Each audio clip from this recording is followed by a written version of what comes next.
मी राजकारणात याच्या अगोदर माणूस होतो म्हणे, राजकारणात आल्यावर साला मुसलमान झालो म्हणे. म्हणजे UPSC पास करणं सोपं आहे, MPSC पास करणं सोपं आहे, पण राजकारणी बनणं खूपच चॅलेंजिंग आहे.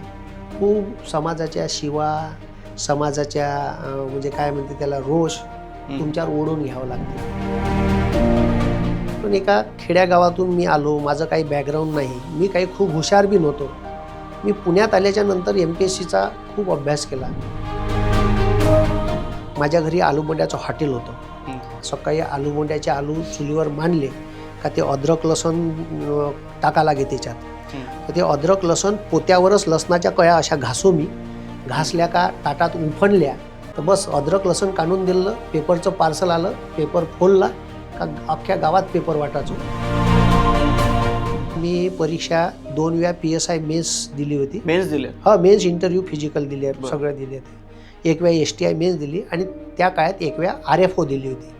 ठीक आहे, म्हणजे दिल्या जास्त होत्या, पण या परीक्षा मी पास झालो होतो, मेन्सपर्यंत गेलो. आणि मेन्स देऊन माझा रिझल्ट नव्हता आला. तर बाबा म्हणे आता काही पैसे आहे नाही भाऊ म्हणे. ठीक आहे, ते तुझ्याकडून काही निवाड पडत नाही, तू 4 परीक्षा मेन्स देऊन नापास झाला तर तू वापस येऊन जा म्हणे. हा टॉपिक विद्यार्थ्याला कसा समजून सांगायचा. तर मी अशा पद्धतीने, आणि मला माझ्या ते लक्षात राहील मग अशा पद्धतीने ह्या टॉपिक आपण असे उदाहरणं द्यायला पाहिजे बा, असं मनोरंजक करून त्याला समजून हा, मी माझ्या डोक्यात तसा ठेव. त्याच्यामुळे त्याचा मला फायदा खूप झाला समोर. महाभारतातही एकोपा नाही भावा भावा, आणि आमच्याच घरात कशा काय राहते भांडखोर जावा. ही तर त्या खुनाची साक्ष नाही जी मी देत आहे, आणि मीच का करतो आजकाल आरोपीची वावा, आणि मीच का करतो आजकाल आरोपीची वावा. अबे कसं बे म्हणलं, ठीक आहे ना, आम्हालाच शिकव म्हणे. मग 4 पोरायलेच घेऊन शिकवलं मी. जसा मायासमोर आला बे नारायणच्या इकडे म्हणलं, त्याले जसं बे नारायणच्या म्हणलं त्याले बे नारायणच्या मनाशी न माय बाबा इकडून याशी. ही माझी कमजोरी होती, आणि माझे आईबाबा हे वारंवार मला असे दाखवत होते का हे तुझी कमजोरी आहे, तुझी भाषा. मी त्याच भाषेला आज माझी ताकद बनवली. कधी कधी लोक रात्री 12-12:30 फोन करते आणि असे पॅक मारून बसले राहते बंपर गिंपर ठेवून, आणि तिथून पिऊन मला फोन लावते. सर म्हणते आबे पोट्यो म्हणते एक वेळा. आणि मी पोरांना सांगतो का या राजकारणाकडून एक गुण घ्या, फक्त हलकटपणा. मुंबईत आल्यावर मग पवार साहेबांची भेट घेतली. पवार साहेबांनी 1.5 तास चर्चा केली, आणि सगळ्यात पहिला प्रश्न होता का तुमच्यापाशी पैसे किती आहे लढासाठी. तो गुरुजी तुम्ही का करा म्हणे, एका कागदावर हिशोब लिहून आणा म्हणे. बूथले किती पैसे द्यायचे, ॲडव्हर्टाईजले किती लागल, सभेले किती लागल, ठीक आहे, सगळं लिहून आणा म्हणजे कागदावर. जयंत पाटील साहेब म्हणे पायरे म्हणे कराय गुरुजीचा हिशोब. मग त्याने हिशोब पाहिला, असं का म्हणे. अनिल देशमुख आले, त्याला दाखवला. मी नाही येत. जयंत पाटलांना हात पकडला माझा. अरे चला तर म्हणे गुरुजी. नाही, मी झटकला हात, म्हणून मी नाही येत. विचार करा म्हणे त्या गोष्टीचा. आता जर मी उभं राहिलं तर आता मी उभं राहणार, सीट देव नाही देव मी अपक्ष उभं राहणार, कारण पदवीधर हा मतदारसंघ माझा मतदारसंघ आहे. या प्रश्नाने आपण शेवट करूयात. तुमचे आवडते मास्तर कोण? नमस्कार, मी विष्णू सानप. लेट्सअप मराठीमध्ये आपलं स्वागत आहे. लेट्सअप विशेष या कार्यक्रमामध्ये आज पाहुणे आहेत ज्यांचा महाराष्ट्राला परिचय करून देण्याची मला फारशी आवश्यकता वाटत नाही, कारण महाराष्ट्राच्या कानाकोपऱ्यातील युवा वर्गाला आणि जे शिक्षणाशी जोडले गेलेले आहेत त्या सगळ्या लोकांना हे नाव परिचित आहे. आपल्या भाषेचा अभिमान बाळगणारे, अभिमानच नव्हे तर ती भाषा महाराष्ट्रभर फेमस करणारे, वऱ्हाडी भाषेला यूट्यूब, फेसबुक आणि इतर माध्यमातून सगळ्यांना त्या भाषेशी नाळ जोडायला लावणारे नितेश कराळे गुरुजी माझ्यासोबत आहेत. सरकारने त्यांच्या फिनिक्स अकॅडमीची चौकशी लावलेली आहे. नेमकी काय कराळे मास्तरने त्यांच्या संस्थेमध्ये केलं, अकॅडमीमध्ये केलं, याची चौकशी सरकार करतंय. आणि हाच मुद्दा काँग्रेसचे नेते विजय वडेट्टीवार हे विधिमंडळामध्ये उपस्थित करतात, आणि त्यानंतर पुन्हा एकदा कराळे मास्तर, त्यांना अनेक जण गुरुजी बोलतात, ते पुन्हा चर्चेत येतात. कराळे मास्तर, आपलं लेट्सअप मराठीमध्ये खूप खूप स्वागत. मी तुम्हाला गुरुजी म्हणू, मास्तर म्हणू की सर म्हणू? नमस्कार. सर्व प्रेक्षकांचे पहिले मनापासून आभार आणि धन्यवाद मानतो की लेट्सअपनी मला इथे बोलावलं. आमची आणि सरांची भेट आणि लेट्सअप चॅनलवर माझा पहिला व्हिडिओ बहुतेक पंढरीच्या वारीतून आला होता. हां.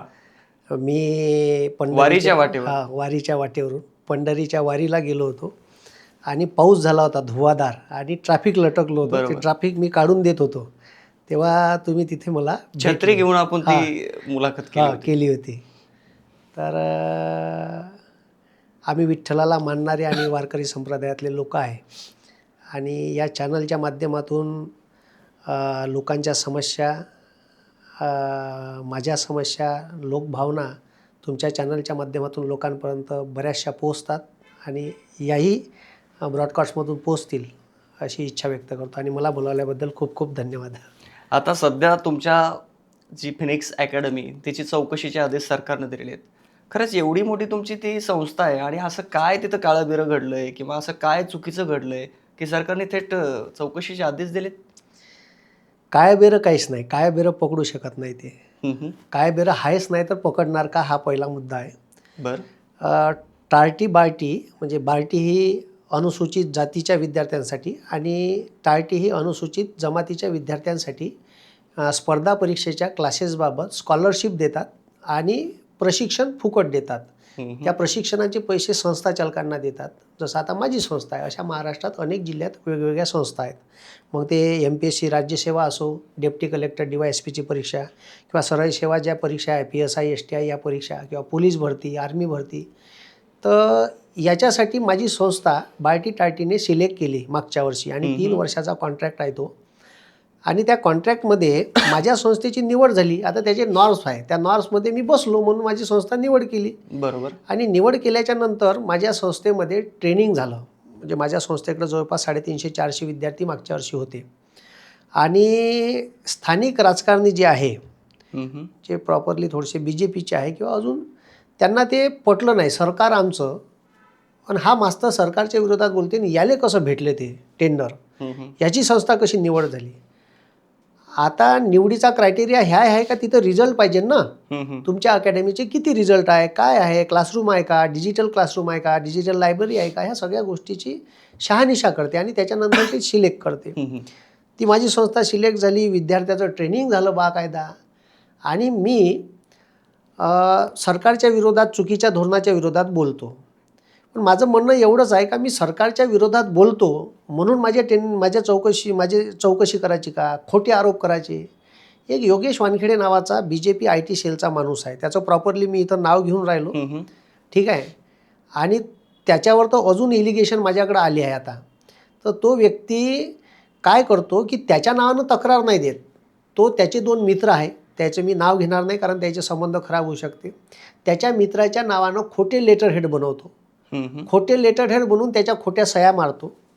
त्याच्यानंतर माझा एक मित्र आहे निखिल भगत नावाचा, त्या निखिल भगत सरांचे अकॅडमी आहे, जागृत करिअर अकॅडमी वर्धेलाच. त्यांना सांगतो का मला बार्टीचे एक टेंडर भेटत आहे आणि ते टेंडरसाठी 4 माणसं जुळली आहे, 1 माणूस पाहिजे, तर तुझं लेटर हेड पाठवतं. ते म्हणते का माझं लेटर हेड नाही आहे. निखिल भगत म्हणते माझं लेटर हेड नाही आहे. तर म्हणते काही लोगो बिगो असेल ना, तर व्हॉट्सअपवर लोगो मागितला, एका कोऱ्या कागदावर त्याची सही करून मागितली आणि त्याच्या सहीचा लोगोवरून लेटर हेड बनवलं आणि माझ्या विरोधात तक्रार केली. आता त्या माणसाला माहीतच नाही. जेव्हा मला टार्टी बार्टीने ते माझं ठीक आहे, माझ्यावर तुमची संस्था का बरं रद्द करण्यात येऊ नये याच्यावर सुनावणी घेण्यात येत आहे आणि तुमच्याकडे एवढ्या तक्रारी आल्या आहे. मग जेव्हा मी ते तक्रार पाहिली तर ह्या माणूस माझी तक्रार कशी करू शकते बा? तक्रारदारालाच माहिती नव्हतं. नाही, तक्रारदारालाच माहिती नाही. मग तक्रारदाराला माहिती नाही तर मी त्याला फोन केला. आता मी जर फोन नसता केला तर माझ्या मनात त्या माणसाबद्दल प्रचंड राग द्वेष पैदा झाला असता. कसाला ह्या माणूस आपल्या एवढ्या जवळचा आणि ह्या आपला एवढा म्हणजे आपल्या कुटील काड्या करून राहिला म्हणजे आपल्या याच्यात. तर मग मी त्यांना फोन केला का सर म्हणलं तुम्ही माझी तक्रार दिली का बार्टी टार्टीले? तर ते म्हणते नाही. म्हटलं तुमची तक्रार आहे, तुमचं लेटर हेड आहे, तुमची सही आहे? ते नाही म्हणते मी तक्रार दिली नाही, माझ्या लेटर हेडच नाही. म्हणलं तुमचा लोगो आहे. मग थांबा म्हणलं तुम्हाला स्क्रीनशॉट पाठवतो. मग मी त्याचा स्क्रीनशॉट काढला आणि त्याला पाठवला. तर सर म्हणते ह्या लोगो मी एका माणसाला पाठवला. म्हणलं अजून कोण्या माणसाला पाठवला का? नाही, मी योगेश वानखेडेलाच पाठवला. म्हणलं हे सही माई होय म्हणते, पण मी योगेश वानखेडे पाठवली आणि त्यांना म्हणते या कारणासाठी मला मागितली, बायटीचं टेंडर भेटणार आहे म्हणून, पण तुमच्या विरोधात तक्रार देणार आहे म्हणून नाही सांगितलं मला. तर त्या माणसानं पोलीस स्टेशनला दुसऱ्या दिवशी त्या योगेश वानखेडेची पोलीस स्टेशनला कंप्लेंट केली. बरोबर.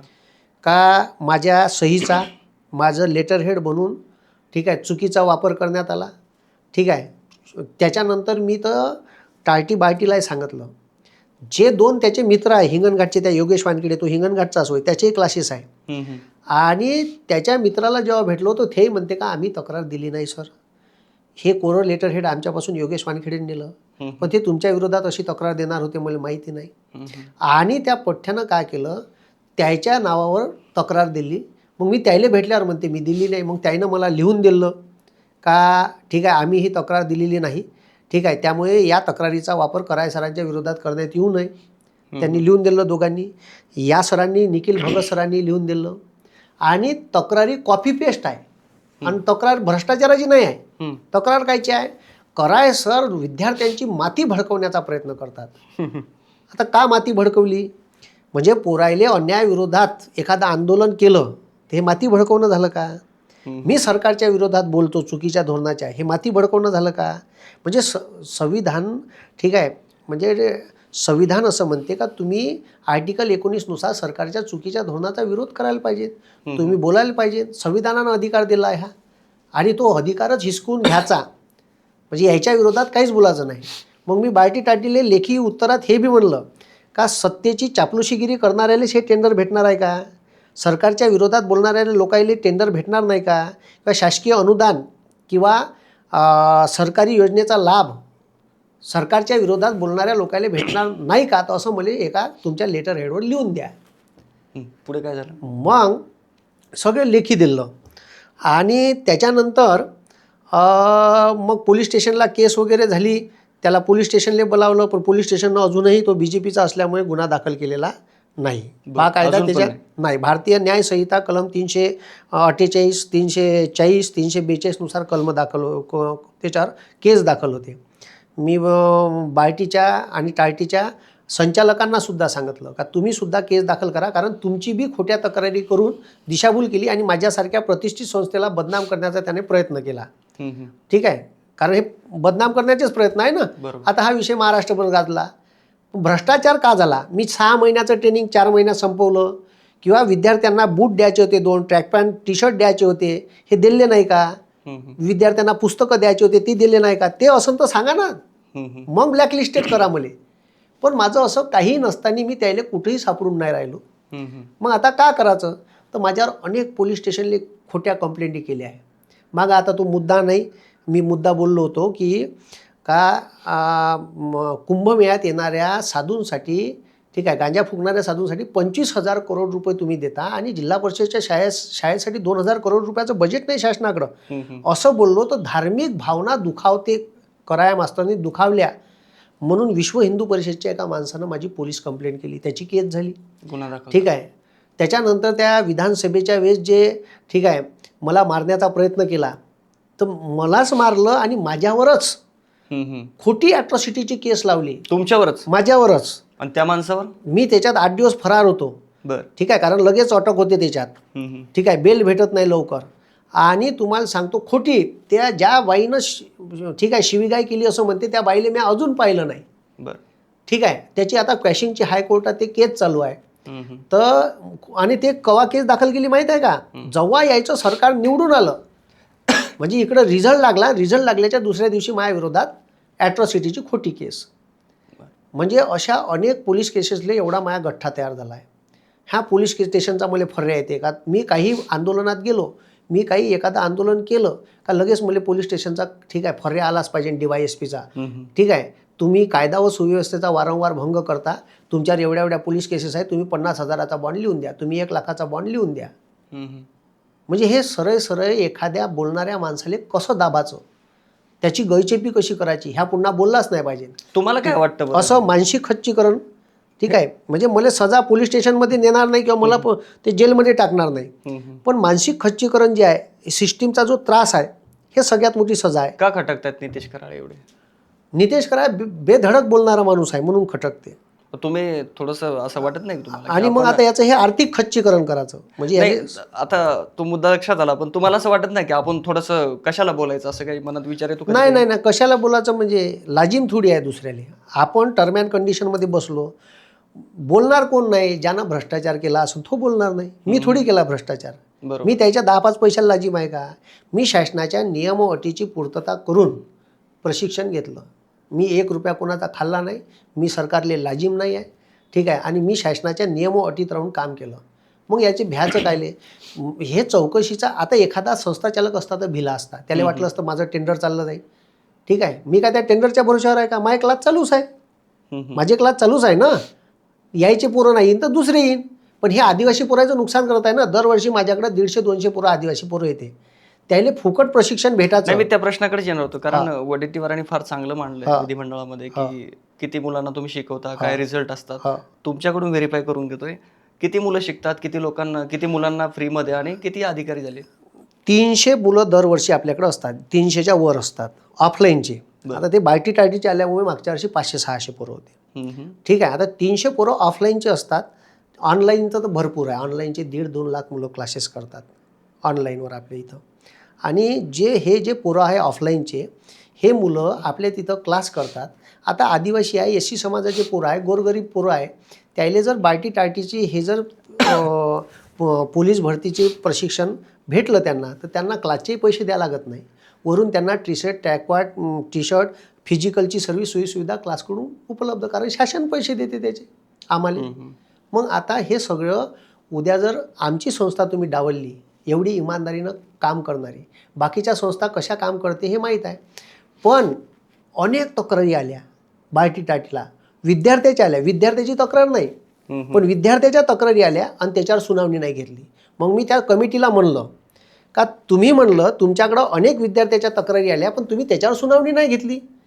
मग म्हटलं हे राज्यघटनेच्या आर्टिकल 14चं उल्लंघन आहे. कायद्यापुढे समानता, कायदा मलाच लागू होते का सुनावणी घ्यायच्या वेळेस? ठीक आहे. आणि त्या खोट्या तक्रारी आहे. तुम्हाला सिक्वेन्स पॅटर्न ओळखायला नाहीत का? ह्या कॉपी पेस्ट आहे, एकाच तारखेच्या आहे. आता 2 संस्था आहे, ही एक संस्था, ही संस्था. याचा जावक नंबर, आवक जावक नंबर, सिक्वेन्स रँक आहे 326, 327. प्रूफ आहे सगळे आपल्यापाशी. ते सगळे प्रूफ टायटी बायटीला दिले आहे आपण सिक्वेन्सली. हे सगळे ओळखायला येऊन राहिलं त्याच्यात का कराया मास्तरच्या विरोधात. बरं ते तर सोडा, देवेंद्र फडणवीसांनी शेरा मारला आहे बरं. का या अगोदरसुद्धा मी या संस्थेवर कारवाई करण्याचे आदेश निर्गमित केले आहे, पण तुम्ही कारवाई केलेली नाही. ठीक आहे. याची सदर चौकशी करून मला अवगत करावे असं CS ला लिहिलं आहे. आणि ते एका BJPच्या माणसाच्या, OBC सेलच्या माणसाच्या अध्यक्षाच्या लेटर हेडवर ते तक्रार दिली. ती तक्रारसुद्धा ते कोरं लेटर हेड त्या योगेश वानखेडेनंच आणलं त्या माणसापासून. कारण तो जो BJPचा पदाधिकारी आहे आणि माझा मित्र हा BJPतच आहे. आणि मी याला फोन केला, त्यानं त्याला फोन केला आणि त्याला विचारलं का तुम्ही कराय सरच्या विरोधात तक्रार दिली का? नाही म्हणे, माझ्यापासून कोरं लेटर हेड या माणसानं योगेश वानखेडेनं नेलं. आणि त्यानं ठीक आहे कराय मास्तर सरकारच्या विरोधात बोलते आपल्या BJPच्या, म्हणून त्याची तक्रार द्यायची आहे. पण कायची तक्रार द्यायची आहे हे सांगितलं नाही. बरं. ठीक आहे. आणि मग त्याच्यावर शेर आहे त्या BJPच्या लेटर हेडवर मुख्यमंत्र्याचा. आणि मला माहीत नव्हतं ते मुख्यमंत्री सही आहे. हे जेव्हा मी माझ्या कारवाई होऊन राहिली, वडेट्टीवार साहेबांना म्हणलं हे पहा, ठीक आहे, माझ्यासारख्या बोलणाऱ्या माणसाचं कशी गळचेपी करते हे मी बोलू नये म्हणून. तर हे तर म्हणे देवेंद्र फडणवीसाची सही आहे. मग तुझ्या मागलाही मोठाले माणसं लागली आहे. मग तुझ्या मुद्दा घेतलाच पाहिजे विधानसभेत. त्यांना कळलं ते का तुझ्या मुद्दा जर घेतला नाही तर तुझं टोन बंद करण. म्हणजे हे साम दाम दंडभ हे सर्वच वापरते. आणि त्याच्यानंतर त्याच्यावर बगडा म्हणून माझ्यावर ही कारवाई लावली, देवेंद्र फडणवीसाची सही आहे म्हणून. आणि दुसरी गोष्ट, हे जे आदिवासी मंत्री आहे अशोक उईके, याची मुलगी उभी होती नगर परिषदले यवतमाळले. तर ते उभी असताना तिच्या विरोधात प्रचाराला गेलो मी. तिच्या विरोधात प्रचाराला गेलो म्हणून कारवाई फास्ट केली. आणि ह्या सगळ्या तक्रारी त्याच्यानंतरच्या आहे. फक्त 2 तक्रारी अगोदरच्या होत्या. त्याच तक्रारीत एवढंच लिहिलं होतं का बा या संस्थेच्या जागी पर्यायी संस्था वर्धेत देण्यात यावी. ती मिळाली आहे वर्धेत, काही प्रॉब्लेम नाही. आपल्याला ज्याचा शेअर त्याला भेटन. तुम्ही 2 द्या, 10 द्या, काही प्रॉब्लेम नाही माझ्या. असं तुम्ही म्हणता आता मुख्यमंत्र्याचा शेअर आहे, फार मोठे मोठे लोक तुमच्या पाठीमागे लागलेत. खतखत जो व्हिडिओ होता त्यापासून तुम्ही व्हायरल झाला, त्यानंतर तुम्ही प्रकाश झोतात आले, तुमचे क्लासेस आणि आत्ताच्या 2-4 वर्षामध्ये तुम्ही राजकारणामध्ये ॲक्टिव्ह झालेत. तेव्हापासून नितेश कराड हे नाव अनेकांना माहिती झालं. मात्र कोण आहेत नितेश कराळे, काय पार्श्वभूमी? नितेश कराळे एक सर्वसामान्य घरातून आलेला मुलगा आहे, ज्याचा बाप आमदार नाही, खासदार नाही, पण बाप माझा इमानदार आहे. माझ्या बापाने एक गोष्ट इमानदारीनं शिकवली का काही होऊन जाय, जे काही करायचं ते इमानदारीनं करायचं. म्हणजे राजकारणात आल्यावर मला एक कळलं का मी इमानदार आहे, मी खोटं बोलत नाही, लोकांना फसवत नाही, त्याच्याबद्दल द्वेषभावना राहत नाही. पण हे साले असे वागायला लावते का तू तसाच बन, तूही राजकारणी बन, तूही कपटी बन. म्हणजे माझ्या मनात नाही, मी ज्या माणसाबद्दल चांगला विचार करतो त्याच्या आंदोलनात 2.5 तास जाऊन बसलो, तो माणूस माझ्या विरोधात कंप्लेंट करते. मग मी त्याला विचारायला जातो, बा मी तुझं का वाईट केलं, का बरं कंप्लेंट दिली. म्हणजे ते माझ्याबद्दल जेव्हा राजकारण करते तेव्हा मला असं वाटते का आपणही राजकारण्यासारखं राजकारणी बनणं गरजेचं आहे. सांगोलपणाचा त्रास होतो. हो, म्हणजे साधं राहिलो, म्हणजे मी साधा आहे, मी सरळ माझ्या मनातल्या काही गोष्टी सांगतो, तर त्याच्यामुळे माझ्यावर असं झालं आहे का माझा विश्वासघात झाला आहे. मग झालं असं वाटते का आपणही असंच बनाव का याच्यासारखं. म्हणजे राजकारण इतकं गलिच्छ आहे का एखाद्या चांगल्या माणसाला चांगलं राहू देत नाही. मग आपणही असं सूड भावनेनं, द्वेष भावनेनं किंवा खोटं बोलून किंवा त्याच्या विरोधात काही दुसरे प्लॅन बनवून वागायला पाहिजे. नितेश कराळे यांच्या नजरेतून आत्ताचे राजकारणी कसे आहेत बरं, तुमचं काय निरीक्षण? मला तर केजरीवाल आवडते, तुम्हाला सांगतो, आणि पवार साहेबाचं काम आवडलं. बरं, ठीक आहे, केजरीवाल हा जबरदस्त माणूस आहे, त्यांनी केलेले काम जबरदस्त आहे. हे झाले आवडणारे माणसं. हो. पण एक टिपिकल राजकारणी हल्लीचे जे वावरतात ते कसे आहेत बरं? काही मला असं वाटते का राजकारणात एक गुण आहे, मी भाषणात सांगत असतो का राजकारण्याकडून शिकण्यासारखं काहीच नाही, पण खूपच चॅलेंजिंग क्षेत्र आहे. बरं. आणि कोणत्याच राजकारणी माणसाकडून या भारतातले ना या जगातले कोणतेच लोक संतुष्ट नाही होऊ शकत. म्हणजे खूप अपेक्षा ठेवून असतात. एकाला खुश करायला गेलो का दुसरे लोक नाराज होतात. आणि राजकारणाला शेवटपर्यंत लोक शिवा देईन, किती काही चांगला काम करू. आणि राजकारणात आता मी पहिले एक आर्नीचे आमदार आहे मुस्लिम, ख्वाजा बेग म्हणून, त्याच्या घरी गेलो होतो मी. त्यांनी मला बोलावलं, माझे व्हिडिओ वगैरे पाहतात ते. त्यांनी मला एक वाक्य म्हणलं आणि ते वाक्य त्याचं ऐकल्यावर अंगावर काटे आले.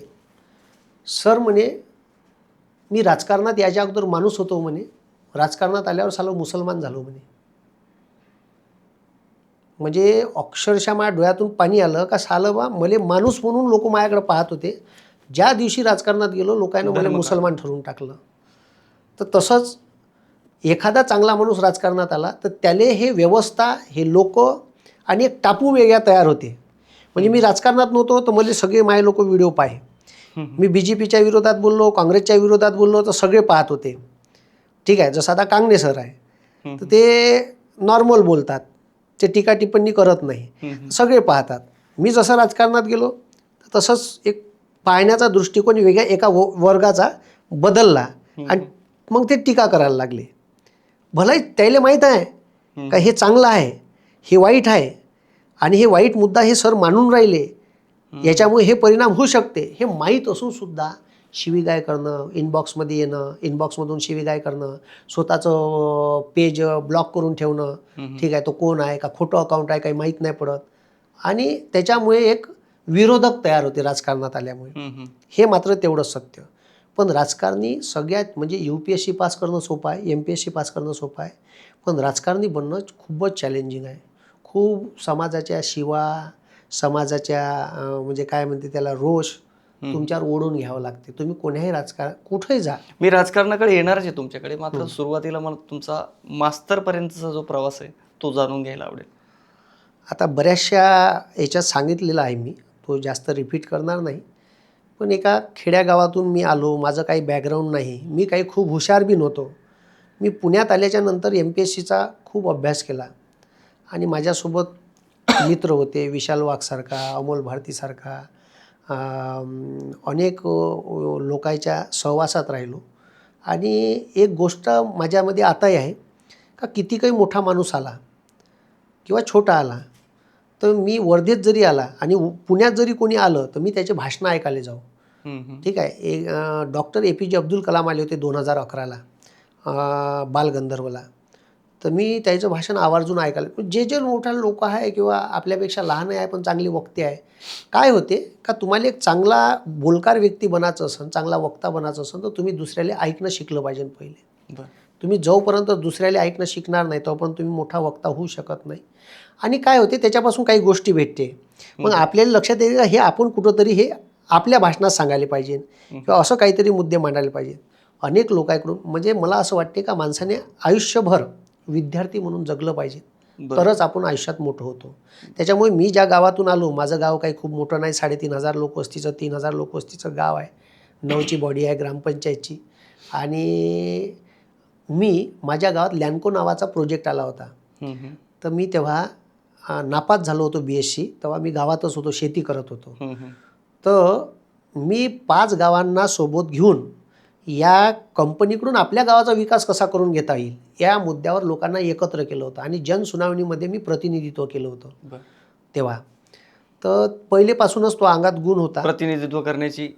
पहिलेपासूनच आवड होती. आणि राजकारणात येईन असं काही माझं नव्हतं. ठरवलं होतं का आयुष्यात 35 नंतर जायचं. पण माझा व्हिडिओ व्हायरल झाला. मग 1 वर्ष मी यूट्यूबवर व्हिडिओ घ्यायला लागलो. आणि मग त्याच्यानंतर अचानक पदवीधर मतदारसंघाची निवडणूक आली. तेव्हा मी अपक्ष उभं राहिलो होतो. त्यावेळेस माझ्याकडं मंत्री वगैरे येऊन गेले का तुम्ही कॉम्प्रोमाइज करा. त्याकडे येणारच आहे. मात्र सुरुवातीला तुम्ही याच्याकडेच का गेले, BScच का केली, का निवडली? माझं काही आयुष्याचं खूप स्वप्न नव्हतं का मी DYSP झालो पाहिजे किंवा हे झालं पाहिजे. आयुष्य जसं जसं शिक्षण तुमचं जिल्हा परिषद शाळेत? जिल्हा परिषद मांडव्याच्या जिल्हा परिषदच्या शाळेत मी 7वी पर्यंत शिकलो. माझ्या घरी आलूबंड्याचं हॉटेल होतं. ते मांडव्याच्या बसस्टँडवर होतं. माझं गावात आतमध्ये 400 मीटर आतमध्ये घर होतं. तिथून रोज सकाळी माझ्या बाप झोपेतून उठून मला आणायचा. सकाळी आलूबोंड्याचे आलू चुलीवर मांडले का ते अद्रक लसण टाका लागे त्याच्यात. तर ते अद्रक लसण पोत्यावरच लसणाच्या कळ्या अशा घासो मी. घासल्या का ताटात उफणल्या का काहीचे फुलपोटं निघे, काहीचे निघे नाही. तसेच खलबत्त्यात काढायचे, तोंड धुवायचंच राव. सकाळी 8:30च्या बसवर पेपर यायचा. तर बस अद्रक लसण काढून दिलं, पेपरचं पार्सल आलं, पेपर फोडला का अख्ख्या गावात पेपर वाटायचो. पेपर वाटून आलं का लोकायले आलूबोंडे सर्व करायचे. आणि सर्व केले का आपले 10:30 वाजले का 2 आलूबोंडे खाल्ले का घरी जायचं, आंघोळ करायचं आणि शाळेला चाललं जायचं. असा माझा डेलीचा रुटीन होता.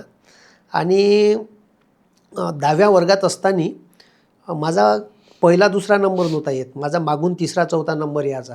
पण ते 10वीच्या वर्षी आईनं खूप माझ्या मागं फोर्स लागून अभ्यास करून घेतला. सकाळी पायटं 4 वाजता उठवायचं, जीवावर येत होतं तरी मग उठवायचं, अभ्यास कर. मग ते 10वीचं खूप महत्त्वाचं वर्ष राहते, अमकं राहते. मग अभ्यास केला आणि गावामध्ये माझा 2रा नंबर आला. ते मलाच कळलं नाही कसा आला. मग ते विशाल वाघ जो होता त्याचा पहिला नंबर आला. त्याच्या आईवडिलांनं त्याला सायन्स दिलं. त्याला सायन्स दिल्याच्या नंतर मग माझ्या आईवडिलांनी मला नाही विचारलं तुला का करायचं आहे. त्या मास्तर लोकांना विचारलं का याले का द्यायचं म्हणे, ह्या हुशार आहे म्हणे. त्यानं हुशार आहे म्हणल्यावर मी त्याच्या तोंडाकडं पाहिलं माझ्या मास्तर लोकांच्या, हे हुशार कोण्या बेसिसवर म्हणून राहिले, याले सायन्स द्या म्हणे. मग आमच्याकडं गाडी नव्हती, काही नव्हती. आम्ही ST म्हणजे फार भारी. तेव्हा. आणि तेव्हा मला 64 पॉईंट, वर्ष कुठलं होतं ते? 2000. 64.60% काहीतरी मार्क होते. 64.60 का 73 होते. मग तेवढे मार्क घेतले. आणि मला अजून बी आठवते का माणसाच्या परिस्थितीची जाण ठेवायला पाहिजे. तुम्ही कोण्याही पदावर जा, तुम्ही ज्या गावातून गेले, ज्या ठिकाणातून गेले. माझे बाबा लालपरीनं मला बसून नेलं का वर्धेच्या बसस्टँडले श्रीकृष्णा सायकल स्टोअर्स आहे. म्हणजे मला अजूनही नावासहित माहीत आहे. त्या बसस्टँडवरून उतरलं का असं बाजूला गेलं का श्रीकृष्णा सायकल स्टोअर्स आहे. तिथून कॅरियरची सायकल काढायची. कॅरियरच्या सायकलवर मले बसवायचे. म्हणजे तेव्हा माझं वय होतं 16 वर्ष. माझं वजन जवळपास असं 60, 65, 70 किलो.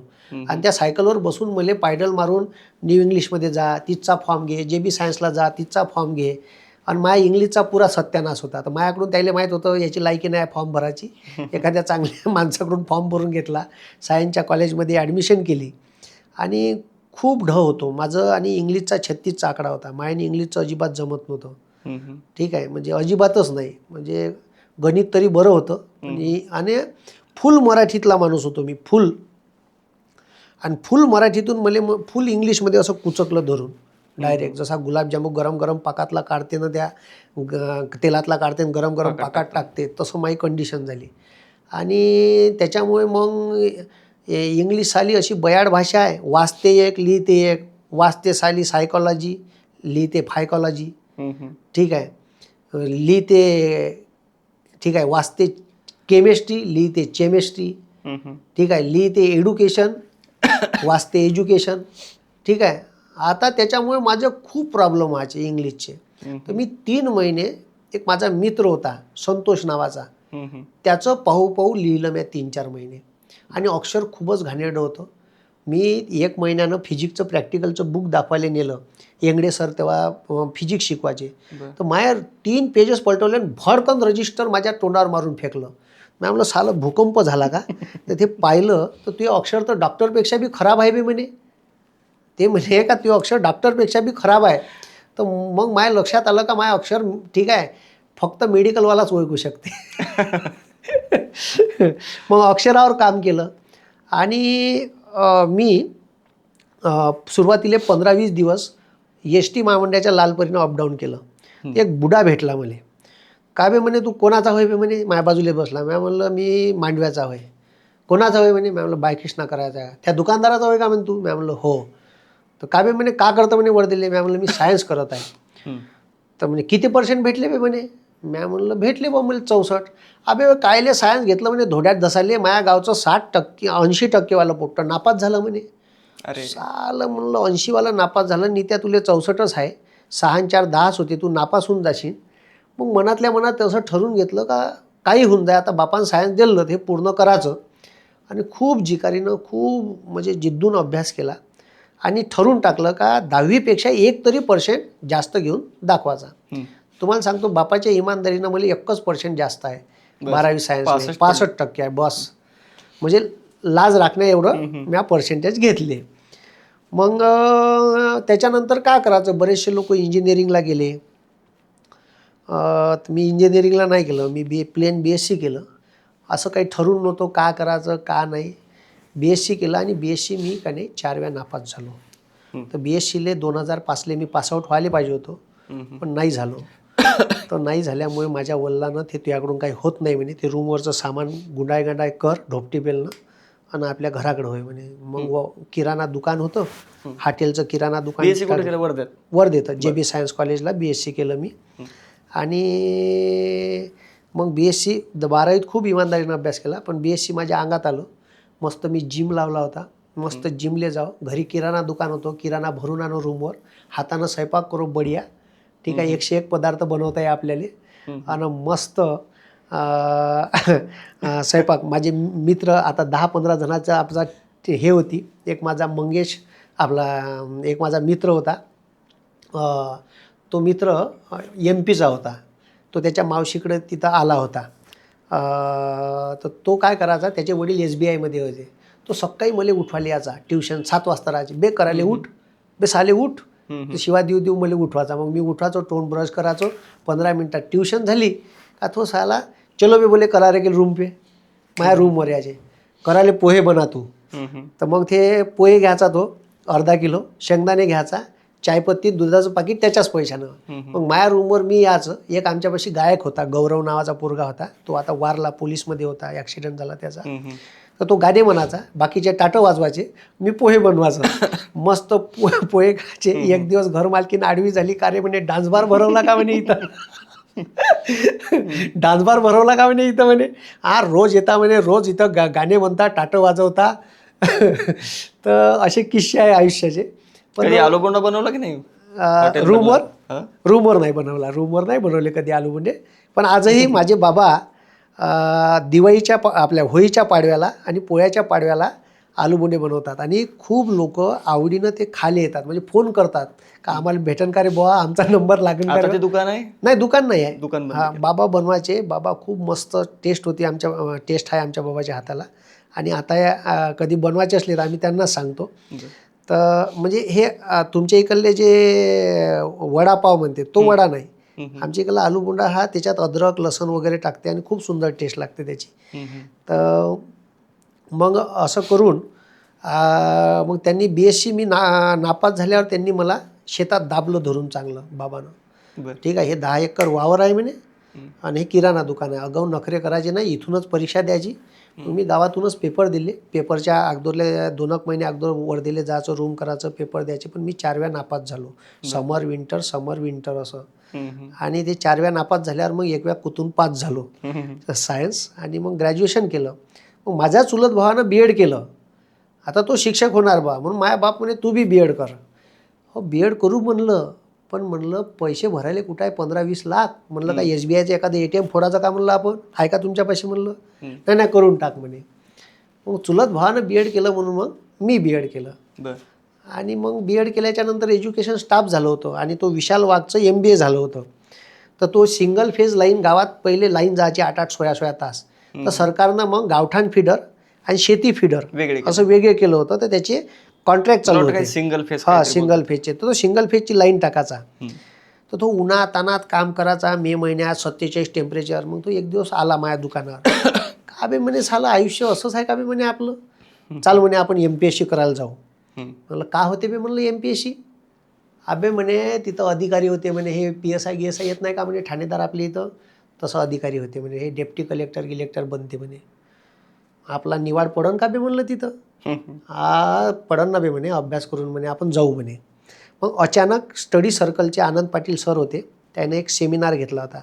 आणि आमच्या इथं राजेश खवले एक डेप्टी कलेक्टर झाले होते. ते शिलाई मशीनचं काम करायचे त्याचे वडील. आणि ते सुद्धा एका कपड्याच्या दुकानात काम करायचे. तर त्याचं ते भाषण ऐकलं ना तेव्हा अंगात MPSC घुसली. मग ठरवलं. मग माझ्या बाबाला विचारलं, बाबा म्हणलं MPSC करायला जायचं आहे म्हणे. आता ह्यात जुवा राहिला म्हणे खेळाचा. तिथं BSc 4 वेळा नापास झाला आणि खरंच तू या पुण्यात जाऊन निवाड पडणार आहे का म्हणे. आता माया वडिलांना पहिलेपासूनच शिवा द्यायची सवय होती. मग ऐकून घ्यायच्या गुटू. मग म्हणलं मी एकटाच आहे, का करा पैसे द्या म्हणलं मला, जाऊ द्या पुण्याले. ठीक आहे म्हणे जा म्हणे. मग पुण्यात पाठवलं. मी त्याच्यासोबत पुण्यात आलो. आणि पुण्यात मग आम्ही अभ्यास करायला लागलो इथं. तर असा प्रवास आहे. किती वर्ष पुण्यात मी 3 वर्ष होतो. 2011 जानेवारी महिना, म्हणजे 10लेच आलो होतो डिसेंबरले.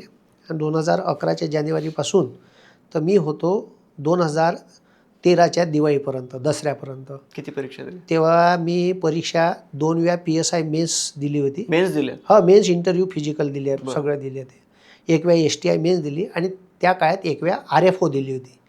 ठीक आहे, म्हणजे दिल्या जास्त होत्या, पण या परीक्षा मी पास झालो होतो, मेन्सपर्यंत गेलो. आणि मेन्स देऊन माझा रिझल्ट नव्हता आला. आणि त्याच वेळेस बहिणीचं लग्न झालं लहान. तर बाबा म्हणे आता काही पैसे आहे नाही भाऊ म्हणे. ठीक आहे, ते तुझ्याकडून काही निवाड पडत नाही, तू 4 परीक्षा मेन्स देऊन नापास झाला तर तू वापस येऊन जा म्हणे. मग माझे मित्र मनाचे एक अनुभव होते आमचे मित्र, तू इथंच थांब म्हणे, तू कायले चालला म्हणे, लेका 99व्या पायरीवर आहे, 1 पायरी दूर आहे, तुले पैसे आम्ही देतो म्हणे. म्हटलं भाऊ 99व्या पायरीहून 1 पायरी नाहीच चढणं झाली तर तुमचे कुठून देऊ म्हणलं. मग बरोबर. हां समजा नाही झालं म्हणलं, ठीक आहे, प्लस मायनस. स्वतः निर्णय घेतला जायचा घरी की असं कोणी सांगितलं? नाही कोणी सांगितलं नाही. माझ्या मनात होतं मी अभ्यास करताना असं करो का समजा नाही लागलो आपण म्हणलं पोरायला शिकवायचं, आपल्या वर्धेत जाऊन क्लास टाकवायचे, अशी विचार माझ्या मनात बी प्लॅन होता, अगोदरच होता. अभ्यास करत हा अभ्यास करत असताना. आणि मी अभ्यास करताना काय करो का मी माझ्या पद्धतीनं अभ्यास करो का जर समजा मी मास्टर झालो तर हा टॉपिक विद्यार्थ्याला कसा समजून सांगायचा. बरोबर. तर मी अशा पद्धती आणि मला माझ्या ते लक्षात राहील मग का अशा पद्धतीने ह्या टॉपिक आपण असे उदाहरणं द्यायला पाहिजे बा, असं मनोरंजक करून हा समजून मी माझ्या डोक्यात तसा ठेव. त्याच्यामुळे त्याचा मला फायदा खूप झाला समोर का बा जर मी ह्या टॉपिक असा लक्षात ठेवतो माझ्या तर विद्यार्थ्याच्या राहील. तर मी ते उदाहरणं बिलकुल असे लक्षात ठेवून मी अभ्यास करायचा. आणि मग समजून सांगताना जेव्हा मी हे समजून सांगायला लागलो तर ते विद्यार्थ्याला खूप आवडायला लागलं. म्हणजे माझ्यापाशी पहिले ठरून होतं फक्त नाव का ठेवायचं, तर हे मी इच्छाच पुण्यातल्याच माझ्या मित्रांना विचारलं. विशाल वाघ माझा मित्र, अनुभव हाय होता बलजी, त्याला विचारलं म्हटलं नाव का ठेवायचं. तर त्यांनी सांगितलं 2-4 नावं. तर त्याच्यातलं मग मला फिनिक्स नाव आवडलं म्हणून मग मी फिनिक्स नाव ठेवलं. इथून नाव घेऊनच गेले? हो नाव घेऊन गेलो का बा मग काय ठेवायचं बा. तर काय घेऊन गेले पुण्यातून नॉलेज घेऊन गेलो. पुण्यात आल्याचा ह्या एक फायदा झाला का जग कसं आहे, लोक कसे वागतात, अभ्यास कसा करायला पाहिजे. कारण मी जेव्हा पुण्यात आलो ना तर मी मला लायब्ररी दाखवलेली. मी खरंच आयुष्यात लायब्ररी नव्हती पाहिली, कधीच बघितलं नाही. कधीच नव्हती. आणि ते तर सोडा, युनिव्हर्सिटीमध्ये सुद्धा एज्युकेशन भेटते कॉलेजसारखं, हे सुद्धा मला माहीत नव्हतं. म्हणजे इथून माझी सोय होती. म्हणजे युनिव्हर्सिटी हे फक्त कॉलेजवर लक्ष ठेवते बा एवढं माहीत होतं आणि डिग्र्या देते. म्हणजे आजही ग्रामीण भागातल्या मुलांना ह्या गोष्टी माहिती नाही माहीत ना. त्यांना माहीतच नाही का युनिव्हर्सिटीत सुद्धा कॉलेज असतात, तिथं सुद्धा युनिव्हर्सिटीत सुद्धा एज्युकेशन होते किंवा तिथून सुद्धा डिग्री भेटते. त्यांना एवढंच माहिती आहे का नागपूर युनिव्हर्सिटी डिग्री कॉलेजमधून भेटते, कॉलेज प्रमाणपत्र फक्त त्याच्यासाठी हां भेटते, त्यासाठी कॉलेजमध्ये ॲडमिशन घ्यावं लागते. हे मला सुद्धा माहीत हे नव्हतं. फक्त प्रमाणपत्र विद्यापीठातून भेटते हां, विद्यापीठातून येते. आणि हे सगळे त्याच्यासोबत अटॅच आहे बा. म्हणजे BA ग्रॅज्युएशन करायला युनिव्हर्सिटीत सुद्धा ॲडमिशन होते असं मला माहीत नव्हतं. ते इथं आल्यावर माहीत पडलं. मग इथून अनेक गोष्टी शिकायला भेटल्या. अभ्यास कसा करायचा. मी इथं जेव्हा आलो, मला त्यांनी विशालनी PMG लायब्ररी दाखवलेली, पुणे मराठी ग्रंथालय. तिथं 6 महिने तर वेटिंगच होतं. ठीक आहे, तिथं नंबर लावला. मग तोपर्यंत दुसऱ्या लायब्ररीत तर अक्षरशः डेप्टी कलेक्टर किंवा DYSP अभ्यास करून राहिला होता. तो सांगायचा मी ऑलरेडी DYSP अभ्यास करायला आलो. मी म्हणलं या माणसाला कशाची गरज. ते म्हणे मी IASची तयारी करून राहिलो. साला म्हणलं लोक ऑलरेडी पोस्ट असून IASची तयारी करून राहिले, आपल्यापाशी काहीच नाही. कधी कधी असं वाटायचं काय हे एवढ्याल्या स्पर्धेत आपण टिकू का, असंही वाटायचं का आपण खेड्यागावातले पोरं पण या आपलं टिकावं लागेल का, आपला कुठंच हे नाही. पण ठरवून टाकलं का काहीतरी आपल्याला करायचं आहे तर मेहनत करायला लागेल. पुस्तकंसुद्धा माहीत नव्हते आम्हाला कोणते वाचायचे. आम्ही तर सुरुवातीला लायब्ररीत तो पोरगा उठून गेला का त्याच्यापाशी जायचं, त्याचे कवर पलटून पाहायचे कोणते पुस्तकं वाचत आहे. आणि ते पुस्तकं वाचता असता मग पाहायचं का हां हे पुस्तक कुठं भेटते, हां का हे कुठं भेटते बा, काय भेटते. मग जे पास झाले आहे त्याला विचारायचं कोण्या पुस्तकातून, काही सांगायचे काही नाही सांगायचे. तर मग मग PMGत जायचं, मग तिथं पुस्तकं पाहायचे, तिथून आणायचे, मग वाचायचे. सुरुवातीला तर आम्ही रूम बंद करूनच 4-5 महिने अभ्यास केला सुरुवातीला तिथेच कोतवालवाड्यावर इथे पुण्यात. आणि मग नंबर लागला का मग PMGला आम्ही जायचो आणि रोज तिथं अभ्यास करायचो. अक्षरशः म्हणजे तर पहिले चक्करच आला होता. कसं आला म्हणलं एवढा भयंकर अभ्यास करते लोक, 4-4 तास बसल्यावर उठत नाही. म्हणलं आपलं मन तर एवढं चंचल आहे का 5-10 मिनटात एका जागी थांबत नाही. मग ते सगळं बनवलं टप्प्याटप्प्यानं. आणि कॉन्सन्ट्रेशन बनवायचं आहे तर एकच म्हणजे माणसाले म्हणते का कोणी काजू खा, बदाम खा, भिजून खा. तर बुद्धिमत्ता माय म्हणणं आहे का बुद्धिमत्ता काजू बदाम खाल्ल्यानं शंखपुष्पीचे ढोटे पेल्यानं वाढत नाही. बुद्धिमत्ता एकाच गोष्टीनं वाढते, तुम्ही केलेल्या गोष्टीचं मनन आणि चिंतन करा. तुम्ही अभ्यास केला आहे तो तुम्हाला आठवते का, आपल्या पद्धतीने तो डोक्यात ठेवा. हां नाही आठवते का. तुम्ही समजा सविनय कायदेभंग वाचला आहे, 1857चा उठाव वाचला आहे, तर ते तुम्हाला 1857चा उठाव केव्हा चालू झाला होता, सगळ्यात पहिला उठाव कुठं झाला होता, त्याच्या विरोधात कोण इंग्रज अधिकारी लढला, ठीक आहे, हे सगळं. मग दुसरा उठाव कुठं झाला होता, झाशीच्या राणीच्या विरोधात कोण लढलं, ठीक आहे, उठावाचे काय कारणं होते, हे वाचल्यानंतर तुम्हाला आठवते का, त्याच्यावर मनन करा, चिंतन करा. नंबर ऑफ न्यूरॉन्सले ठीक आहे अन्न पाहिजे आणि ते अन्न आहे मनन आणि चिंतन. केलेल्या अभ्यासावर मनन चिंतन. आणि हे आम्ही केलं. तुम्हाला सांगतो 3 महिन्यात फरक दिसते, 3 महिन्याच्या आत. पण पोरं काय करते, नुसता रट्टा मारते, वाचते, त्याच्यावर मनन चिंतन करतच नाही. म्हणून ह्या पोराचे जे आठवत नाही, अनेक मुलाचा प्रॉब्लेम आहे का मला आठवत नाही. न आठवण्यामागचं हेच कारण आहे का पोरं कधीच मनन चिंतन नाही करत. मला असं आठवते का मी बेडवर झोपलो का मला 1.5 तास झोप नाही लागत होती. मला तेच आठवायचं, आज का वाचलं, आठवते का, मग परीक्षेत आठवण का, मग मी पास होईन का, मला आठवलं पाहिजे. आणि नाही आठवलं तर मी झोपलेले परत मी लाईट लावायचो पुस्तक काढून वाचायचो कुठे चुकते. आणि ग्रुप डिस्कशनमध्ये समजा एखादा मुद्दा तो क्रॉस करून राहिला एखादा आपला मित्र का नाही याचं उत्तर हे आहे, नाही बे याचं उत्तर हे आहे, तर मग लगेच पुन्हा पुस्तक काढायचं. तुम्ही ग्रुप डिस्कशन करायचं तेव्हा तुमची हीच मराठी भाषेत बोलायची. हो स्टाईल. हो मी पुण्यात ह्याच भाषेत बोलायचं. सगळे माझे आता ह्या नगरचा आहे, ठीक आहे, नगरचा एक मोठा ग्रुप होता आमच्या वाड्यावर, 26 पोरं होते हॉस्टेलवर. तर त्याच्या भाषेत बोलायचे, मी माझ्या भाषेत बोलायचं. आणि मी कविता लिहित होतो.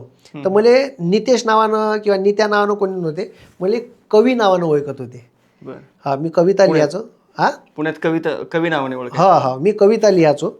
आणि आता थोडासा या राजकारणात आल्यापासून वेळ कमी भेटते, नाही तर असं कधी बसमध्ये जाताना कधी गाडी चालवताना कवितेच्या लाईनी आठवते.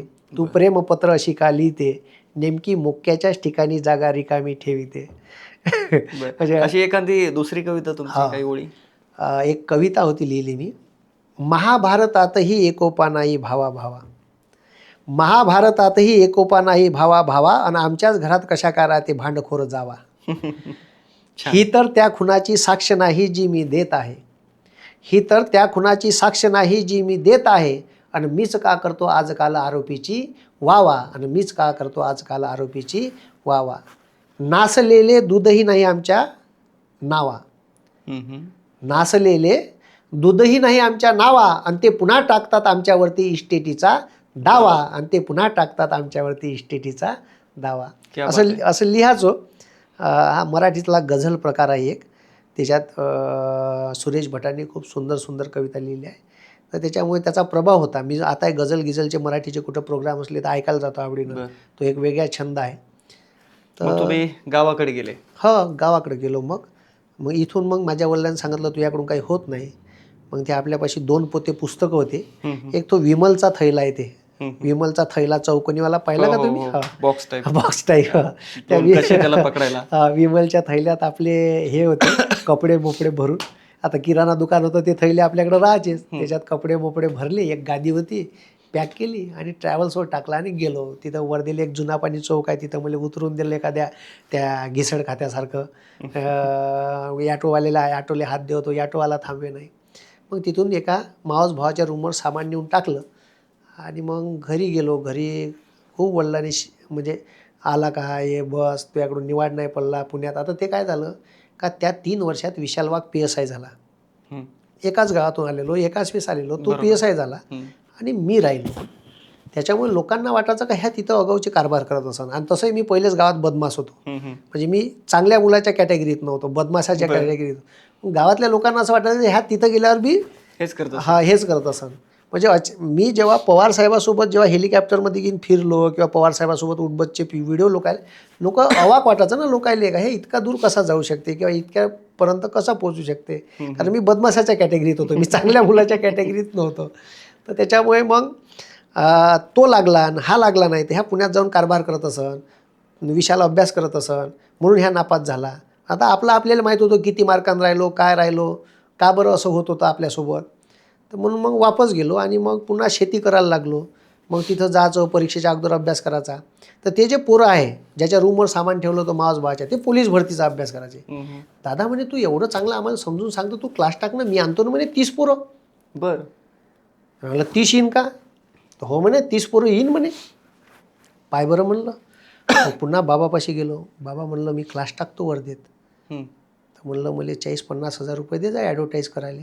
हो म्हणे पुन्हा अजून एक जुवा खेळायचा आहे म्हणे, पुण्यात जाऊन त्या निवाड नाही पडला. म्हणलं 50,000च दे जा, जास्त नका दे जा ॲडव्हर्टाईज करायला, पॉम्पलेट बॅनर छापाले. मग त्यांनी मला दिले 40,000 आणि मग एक रूम केली, पॉम्पलेट बॅनर छापले आणि मग क्लासचं उद्घाटन केलं. आणि दुसऱ्या दिवशी मग उद्घाटन केलं का नाही एका PSIच्या हातातून केलं. मुलं नाही आले तर हात धरून आणले नाश्त्याले. आणि दुसऱ्या दिवशी क्लास चालू केले. 4 पोरं आले. 2 माझे रूममेट होते आणि 2 त्याचे मित्र. काबे म्हणलं तुनं तर 30 सांगितले बे, म्हणलं तिथे 4च आले. दादा म्हणे लय पोरायला सांगितलं पण आलेच नाही 6 आले म्हणे. अबे कसं बे म्हणलं. ठीक आहे ना आम्हालाच शिकव म्हणे. मग 4 पोरायलेच घेऊन शिकवलं मी. मग ते सांगत गेले पोट्टे, अबे 1 नंबर शिकवते, चालून तर पाय. मग 4चे 6 झाले, 8 झाले, 10 झाले आणि महिन्याभरात का नाही 40 पोरं झाले. आणि बस मग ते बॅच वाढत गेली का. आणि असंच शिकवायचं. म्हणजे मी पहिले आणि मी हे ठरवून घेतलं होतं. किती फी ठेवली होती सुरुवातीला? 500 रुपये महिना. बस 500 नव्हता तेव्हा, 400 रुपयेच महिना होता. 400 रुपये महिना, कोणताही सब्जेक्ट शिका. आणि ठरवून टाकलं होतं का आपल्याच भाषेत शिकवायचं. माझे बाबा म्हणायचे तू या भाषेत शिकव. मला तेच प्रश्न होते. तुम्ही म्हणाले की पुण्यातून मी ज्ञान घेऊन गेलो, अनुभव घेऊन गेलो. पुण्यातली भाषा घेऊन नाही गेलो? नाही, भाषा घेऊन नाही गेलो. नाही हल्ली बघा ना, काही नाही, 1-2 वर्ष कोणी राहिलं की लगेच त्याच्या भाषेचा प्रभाव गावात गेलं की वेगळ्याच प्रभाव पडते. हा त्याचा एक किस्सा आहे. माझा एक मित्र आहे रत्नाकर बोराडे नावाचा. मी 2 वर्ष पुण्यात राहिलो आणि दिवाळीला गावाला गेलो होतो. गावाला गेल्यावर मी दुकानात आपलं दिवाळीला पुड्या बांधून राहिलो, एकटाच होतो. गिऱ्हाईक होतो. आता तो मित्र म्हणजे एकदम लंगोटी आहे यार. सोयाबीन काढायचा टाईम होता. त्यानं 50 कट्टे बारदाना जो आहे तो 50 कट्टे स्प्लेंडरवर टाकला. ते आता स्प्लेंडरवर टाकल्यावर त्याची हाईट वाढली शीटपेक्षा. त्याच्यावर तो असा बसला होता असा. आणि तो आपला चालला. आता आपलं दुकान बस स्टँडवरच आहे आणि मेन रोड असाच आहे, शरस येते मग त्याला इकडून पलटून असं इकडे वावरात जा लागते शेतात. तो आला. आता आमच्या इकडं पद्धत आहे का मित्राले बापाच्या नावानं हाक मारायचं. बरोबर. तर तो जसा मायासमोर आला, बे नारायणच्या इकडे ये म्हणलं. त्याले जसं बे नारायणच्या म्हणलं, त्याले बे नारायणच्या मनाशी न माय बाबा इकडून याशी. अरे बाबा आले ना, जे मले शिवा द्यायला लागले, अबे साल्या पुण्यात राहिला म्हणे तू 2 वर्ष, पुण्यातली भाषा नाही आणली. आणि माझ्या घराच्या समोर एक कुलाम जातीची मुलगी राहायची, रंजना बोबडे म्हणून. ती तेव्हा ॲग्रिकल्चर ऑफिसमध्ये लागली होती आणि ती नागपुरात राहिली. तिचे आईवडील सालकरी, भाषा कोलामी, पण ती खूप चांगली मराठी बोलायची. थे पाय म्हणे कोलामाची पोरगी, हां ते साल्या शुद्ध बोलते म्हणे, तू कुणब्याचा असून असा बोलतो म्हणे, तुला काही लाज शरम आहे का बे? नाही म्हणे, पुण्यात गेलायला थोडीशी भाषा तशी. मग ते आगीत तेल टाकाले ते पुन्हा होतच. पहा मामाजी म्हणे कसं बोलते म्हणे. हां मले नारायणच्या म्हणलं म्हणे यानं, मी काय हां बोलू? तू भेट म्हणलं तिकडं. मग ऐकून घेतलं. मग बाबानं मला ह्या भाषेसाठी खूप वेळा म्हणलं. मग शेवटी मी बाबाला म्हणलं, बाबा सगळं दुसऱ्याचं घ्यायचं तर आपलं आपल्यापाशी का ठेवायचं जी म्हणलं. काही आपली तर ओळख असली पाहिजे ना, आयडेंटिटी. आता हे माझी कमजोरी होती आणि माझे आईबाबा हे वारंवार मला असे दाखवत होते का हे तुझी कमजोरी आहे तुझी भाषा. मी त्याच भाषेला आज माझी ताकद बनवली आणि जगाच्या समोर मांडली. आज मले कुठंही म्हणजे कोल्हापूरपासून पणजीतून फोन येते, पणजी, सुरत, ऑस्ट्रेलियाहून फोन येते, इजिप्तवरून फोन आले, अमेरिकेतून फोन आले. आणि एक तर हद झाली, मला फोन कुठून यावं तर भारताचं हिमाद्री नावाचं स्टेशन आहे अंटार्क्टिका खंडावर, तिथून फोन आला एका सायंटिस्टचा, व्हॉट्सअप कॉल आला आणि तो म्हणते सर मी सायंटिस्ट आहे. म्हणलं असं कुठचं आहे? हां बोला ना म्हटलं. तर म्हणजे सर मी सायंटिस्ट आहे. बोला ना सर म्हटलं, तुमचे व्हिडिओ पाहतो म्हणे. थँक्यू सर म्हटलं, खूप खूप धन्यवाद तुमचे. तर सर म्हणे मी हिमाद्री स्टेशनवर आहे अंटार्क्टिका खंडात, तिथं व्हिडिओ पाहतो तुमचे. साला म्हणलं अंटार्क्टिका खंड या म्हणलं फेकत असन म्हणलं, काही खोटं बोलता का जी म्हणलं, अंटार्क्टिका खंडाहून इथं तुम्ही मला फोन करून राहिले. अजी म्हणे इथून लँडलाईन नाही लागत म्हणून तर तुम्हाला व्हॉट्सअप केला म्हणे, करा बरं म्हणलं व्हिडिओ कॉल. त्यानं व्हिडिओ कॉल केला. त्यानं मला बाहेरचं दाखवा बरं म्हणलं. हा बर्फच बर्फ होता. त्यानं कॅबिन बिबिन दाखवली. अरे बापरे म्हणलं, खरंच तुम्ही अंटार्क्टिका खंडावर आहे वाटते म्हणलं. हो ना सर म्हणे, मी तर सायंटिस्ट आहे म्हणे, म्हणून तर तुम्हाला सांगून राहिलो म्हणे, तुम्हाला विश्वास नाही बसला का म्हणे पहिले. मग तो पोरगा मला आता 7-8 महिन्याच्या अगोदर भेटायला आला, पण त्याची स्टोरी नाही टाकता आली कारण काही सिक्युरिटी पर्पजच्या ना. तर तो म्हणे हे फोटो वगैरे कुठं टाकू नका. तर तो असे लोक म्हणजे इथपर्यंत आपले व्हिडिओ गेले. मग इथून तुम्ही सुरुवातीला असं ठरवलंच होतं की आपल्या वराडी भाषेत, हा वराडी भाषेत बोली भाषेतच शिकवायचं. हा बोली भाषेतच शिकवायचं, आपला पॅटर्नच वेगळा. हा बोली भाषेतच शिकवायचं, भाषा बदलवायची नाही. अरे पोट्टे होते कसं म्हणजे ओघाणी आलं की ते काय असं? अरे पोट्टे म्हणजे आता विदर्भात पोरायले पोरं नाही म्हणत, पोट्टे म्हणते. आणि एक म्हणजे त्याचे एक किस्से आहे. हा डायलॉग एवढा फेमस झाला का आता यवतमाळला गेलो होतो मी प्रचारासाठी, तर तिथं डॉक्टर लोकांची टीम भेटली यवतमाळची, सगळे डॉक्टर, नामांकित डॉक्टर. मी जेवायला गेलो अनायसे त्याची किटी पार्टी होती, सगळे फॅमिली गिमिली त्याच्या, ते सगळे माझ्यासोबत फोटो काढायला लागले. जेवण झालं आणि ते सगळ्यात शेवटी जाताना म्हणते सर आबे पोट्टे म्हणा. अजी म्हणलं तुम्ही माझ्यापेक्षा किती मानवाईक लोक आहे म्हणलं. अजी तो डायलॉग तर म्हणा म्हणते आम्ही पोट्ट्यासारखंच ऐकतो म्हणते तुम्हाला. आणि कधी कधी लोक रात्री 12-12:30 फोन करते आणि असे पॅक मारून बसले राहते बंपर गिंपर ठेवून, आणि तिथून पिऊन मला फोन लावते, सर म्हणते आबे पोट्टे म्हणा म्हणते. एक वेळा तो डायलॉग म्हणजे असा म्हणजे शिवी म्हणून नाही, तर तो एक मनाले भिडणारा आपुलकीचा म्हणून लोकांच्या मनात गेलाय आणि तो चांगला वाटते. मी डोंबडे हो जरी म्हणलं, मी डुकरे हो जरी म्हणलं, अनेक वेळा डुकरे हो आवडतं लोकांना. हा, तर ते लोक राग मानून नाही घेत, आवडीनं ऐकतात आणि खूप लोक पाहतात. म्हणजे मला वाटलं का विदर्भातच पाहत असन, पण मुंबईपासून लोक व्हिडिओ पाहतात. आता बेलापूरला कार्यक्रम झाला, कल्याणला बुद्धभूमीवर कार्यक्रम झाला, साताऱ्यात झाले, फॉलोअर मध्ये फक्त 11 जिल्ह्यातले विदर्भातलेच लोक आहेत की? नाही, पूर्ण वर्ल्डवाईज आहे.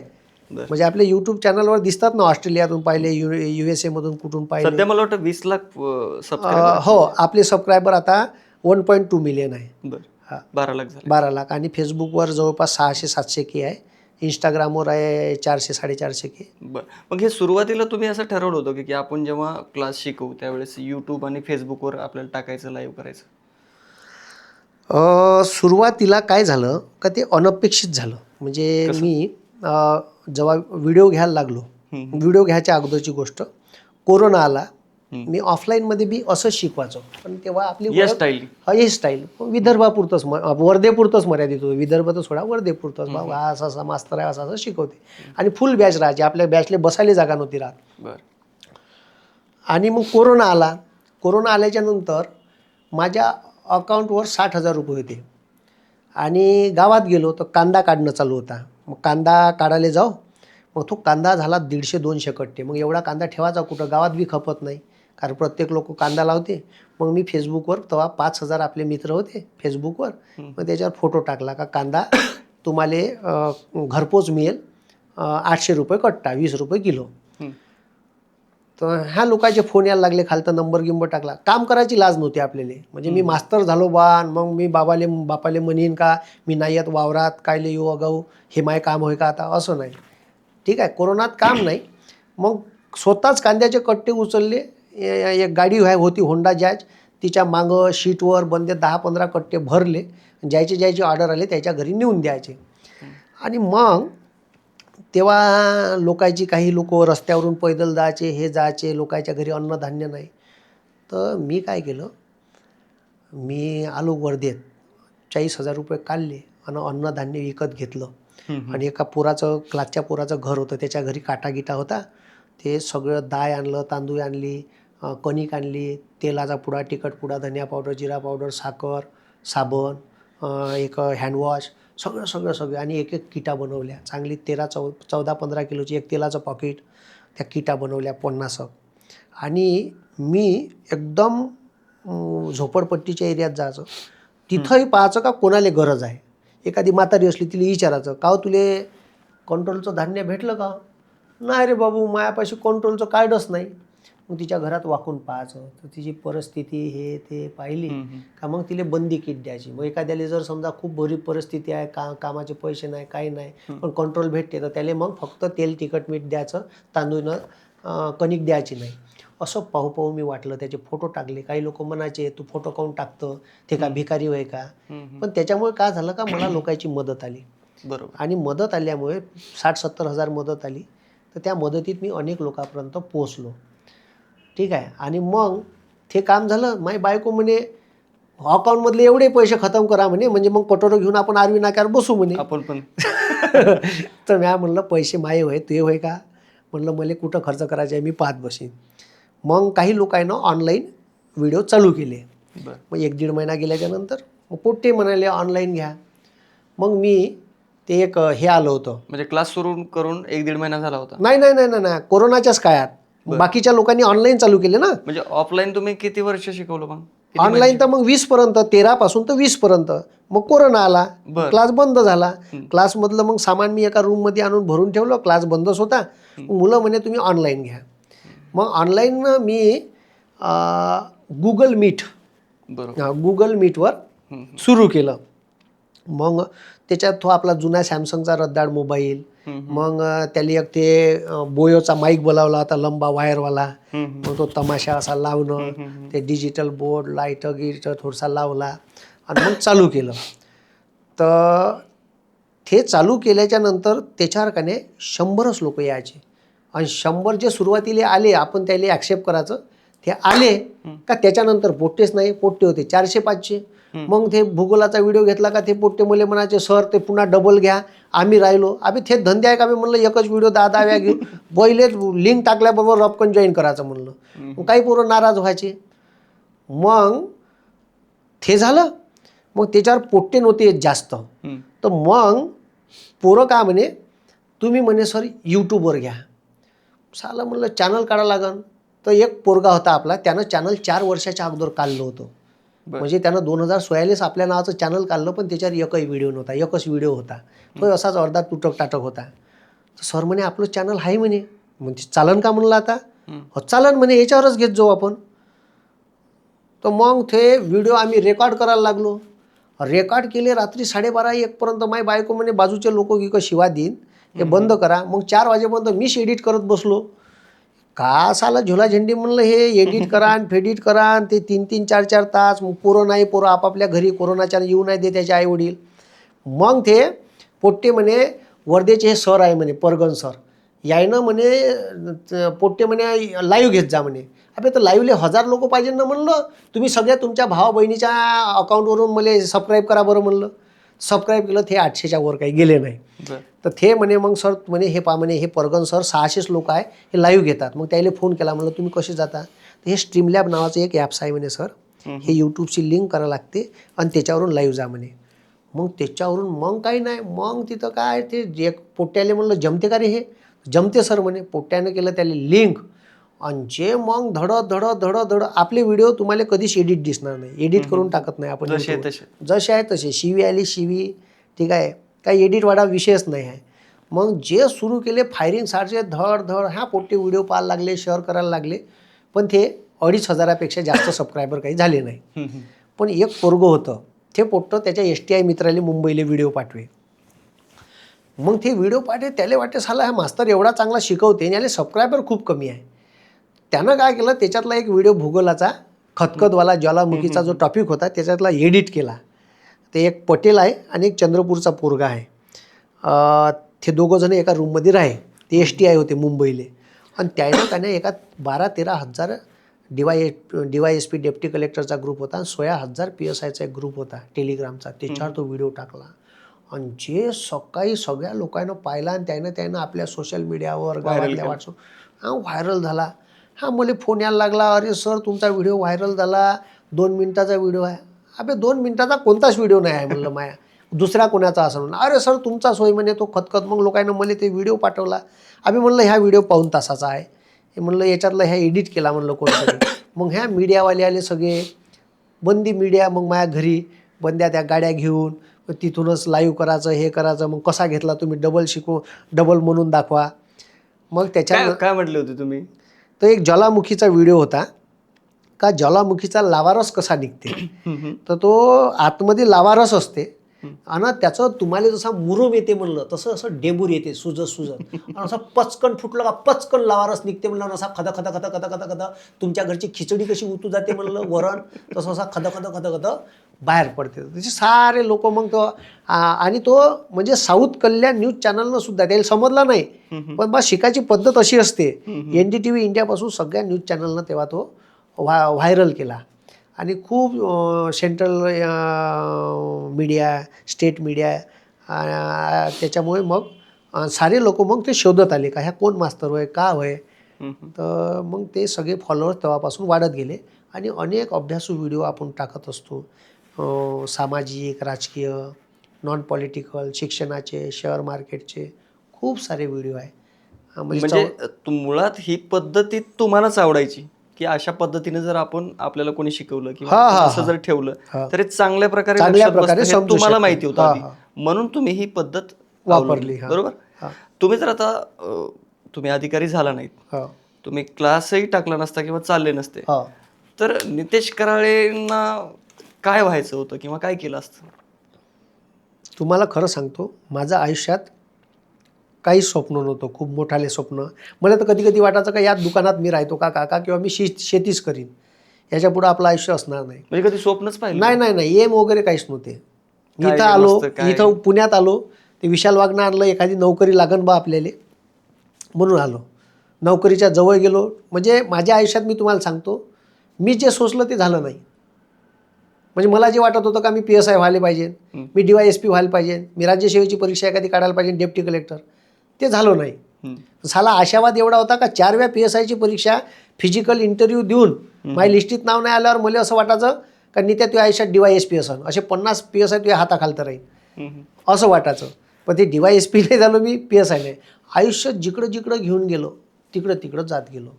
आणि आजही तुम्हाला सांगतो, मी माझ्या अकॅडमीमध्ये मी इथून गेल्यावर मी इथं अभ्यास करताना मी ठरवलं होतं का मी नोकरीवर जरी लागलं तर कमाईतले 15-20% दान करीन. मी ज्या दिवशी क्लास चालू केले त्या दिवसापासून मी 15-20% डोनेट करत आलो.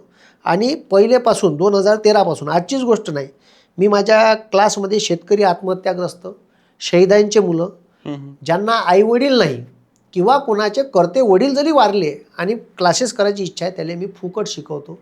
ज्या गावानं मुली ही भाषा दिली, माझी ओळख दिली, त्या गावातल्या पोरायले मी माझ्या मांडव्याच्या पोरायले फुकट शिकवतो, एकही रुपया घेत नाही. आजपर्यंतचा रेकॉर्ड आहे. असे अनेक मुलं लागले, आपलं नाव घेऊ नाही घेऊ काही विषय नाही. तुम्हाला पण आपण त्याला शिकवतो. समाजसेवेची आवड आहे चांगली, तर तुमच्यावर आता विदर्भातलेच आहेत म्हणून विचारतो, तुकडोजी महाराज, गाडगे बाबा यांचा किती प्रभाव? खूप मोठा प्रभाव आहे. पहिल्यांदा कधी वाचलं त्यांना? तुकडोजी महाराजाच्या आमच्या इथं पुण्यतिथी व्हायची आणि त्या पुण्यतिथीमध्ये कीर्तन वगैरे व्हायचे आणि प्रार्थना व्हायची. तुकडोजी महाराज, त्या प्रार्थनेला मी जात होतो. तर तुकडोजी महाराजाचं एक उदाहरण मला खूप मोठं आवडते आणि मी खूप भाषणात सांगतो का माणुसकी कशी जपली पाहिजे. तर तुकडोजी महाराजांना कॅन्सर झाला होता आणि medical GMC government medical college नागपूरला भरती होते ते. तर महाराष्ट्राच्या मुख्यमंत्र्यांना माहीत पडलं का राष्ट्रसंत तुकडोजी महाराज सिव्हिल हॉस्पिटलला भरती आहे नागपूरच्या. तर ते भेटायला आले. खूप तब्येत खराब झाली होती. तर महाराष्ट्राचे मुख्यमंत्री त्यांना म्हणते का तुम्ही तुकडोजी महाराज एवढी तब्येत कशी खराब होऊ दिली, आम्हाला कळवलं काऊन नाही. तुम्हाला टाटा मेमोरियल ट्रस्टमध्ये तुम्हाला भरती केलं असतं, तुमची तब्येत टणटण झाली असती. तर तुकडोजी महाराज म्हणते मी राष्ट्रसंत आहे, तुम्ही मला ओळखता, मी प्रसिद्ध आहे म्हणून तुम्ही मला भेटायला आले, तुम्ही मला म्हणून राहिले का तुम्हाला मुंबईला नेलं असतं. पण म्हणते जर विदर्भातल्या सामान्य माणसाला कॅन्सर झाला असता तर तुम्ही त्याला भेटायला आले असते का? त्यानं कुठं उपचार केला असता? तो तर तळपू तळपू मेला असता ना. मी आता मुंबईला येणार नाही, मी मेलो तरी 72. आता माझं वय काय झालाच आहे, मी मुंबईला येणार नाही. पण एक काम कर जा, मी मेल्यावर तरी नागपुरात एक कॅन्सरचं हॉस्पिटल बनव जा. तर राष्ट्रसंत तुकडोजी महाराजचा मृत्यू झाल्याच्या नंतर नागपूरले बसस्टँडपासून वॉकिंग डिस्टन्सवर मेडिकल चौक आहे. त्या मेडिकल चौकात एक मोठं कॅन्सरचं हॉस्पिटल आहे आणि त्याचं नाव आहे राष्ट्रसंत Tukdoji Maharaj cancer research centre. म्हणजे याला माणुसकी म्हणते. बरोबर का माणुसकी मराच्या वेळी सुद्धा जिवंत असली पाहिजे. आणि हे तुम्ही जेव्हा ते वाचाल तर तुम्हाला ते कळन का माणुसकी. नाही तर आता ॲक्सिडेंट झाला तर पोट्टे व्हिडिओ शूटिंग करते पण उचलून नाही नेत. ग्रामगीता वाचलेली? हा. काय सांगाल? हां, काय सांगाल युवा वर्गाला ग्रामगीतेबद्दल? अनेकांनी वाचली असेल अर्थात. ग्रामगीता अनेक लोक वाचतात पण आणतच नाही. आचरणात आणायला पाहिजे ना. जर आचरणात वाचून काय अर्थ आहे? लोक घरी कपाटात संविधान ठेवते, संविधान वाचते पण कलमच समजत नाही. माझं म्हणणं आहे का तुम्ही संविधान वाचत आहे पण तुम्हाला त्याचा अर्थ समजत नाही तर मतलब नाही. तुम्ही त्याचे अर्थ समजून घ्या का कोणतं कलम तुमच्या जनतेच्या फायद्यासाठी आहे. मी लोकांना हेच सांगतो का तुम्ही संविधानाचं पुस्तक नेता पण तुम्हाला का समजलं त्याच्यातलं. लोक मूलभूत अधिकार वाचते, ते कशासाठी आहे, कशासाठी दिले आहे, कसा अन्याय झाला त्याचा वापर कसा करायचा, कुठे करायचा. वारंवार लोक पोलीस स्टेशनला जाते. पण पहिले इंडियन पिनल कोड होता, आता त्याच्यावर भारतीय न्याय संहिता आला. हा कायदा कशासाठी आहे? मग सिव्हिल प्रोसिजर कोड होता, तो कशासाठी होता? आपलं हे CRPC, मग तो कशासाठी आहे? लोकायले ह्या दोन कायद्यातला फरकच माहीत नाही. म्हणजे जोपर्यंत तुम्ही अभ्यास करणार नाही त्या कायद्याचा उद्देश कशासाठी आहे हे समजणार नाही. ग्रामगीता वाचल्यानंतर त्या गीतेत तुकडोजी महाराजांनी जर हा देश ठीक आहे, हा देश या देशातल्या गावाचा विकास झाला तर देशाचा विकास आपोआप होईल असं सांगितलं आहे. काय गोष्टी करू नये आणि काय गोष्टी कराव्या हे तुकडोजी महाराजांनी ग्रामगीतेत सांगितलं आहे. एक सामान्य नितेश कराळे, एका छोट्या गावातला मुलगा, तो बंडखोर नितेश कराळे कसा बनला? अशा कुठल्या घटना घडल्या तुमच्या आयुष्यात आणि ती बंडखोरी तुमची दिसते? कारण तुम्ही आता शिकवताना पण तुमच्या बोलण्यात ती तडफड, ती तडप दिसते. ही ताकद तुम्हाला देशाच्या संविधानातून भेटते. म्हणजे जेव्हा दुसऱ्यावर अन्याय अत्याचार होते, हे अधिकारी लोक म्हणा, हे व्यवस्थेतले लोक म्हणा, आता अधिकारी लोकांवर वरून दबाव येते. ते त्यांना असं वाटत नाही का असं करायला पाहिजे, दबावच एवढा राहते. आता माझ्यासारख्या व्यक्तीवर त्याला माहीत आहे का कराया मास्तरवर रिपोर्ट नाही दाखल करायला पाहिजे, वरूनच प्रेशर राहते. ते सर्रास सांगतात का सर वरून प्रेशर आहे, आम्ही काय करू. नाही तर त्याची नोकरी जाते किंवा त्याची बदली करते. तर ते भीतात. आता मी भीत काऊन नाही? लोक काय करतात, लोक सगळ्यात मोठं भीतीचं कारण म्हणजे त्याच्या आर्थिक बाजूवर आघात करण्याचा प्रयत्न करते व्यवस्था. आणि त्याले मग प्रश्न येते का माझा प्रपंच कसा चालन, माझ्या लेकराचं शिक्षण कसं होईल, मी घर कसा चालवीन. मला त्याची भीती नाही. भीती याच्यासाठी नाही का मी पहिलेच व्यवस्था लावून ठेवली आहे.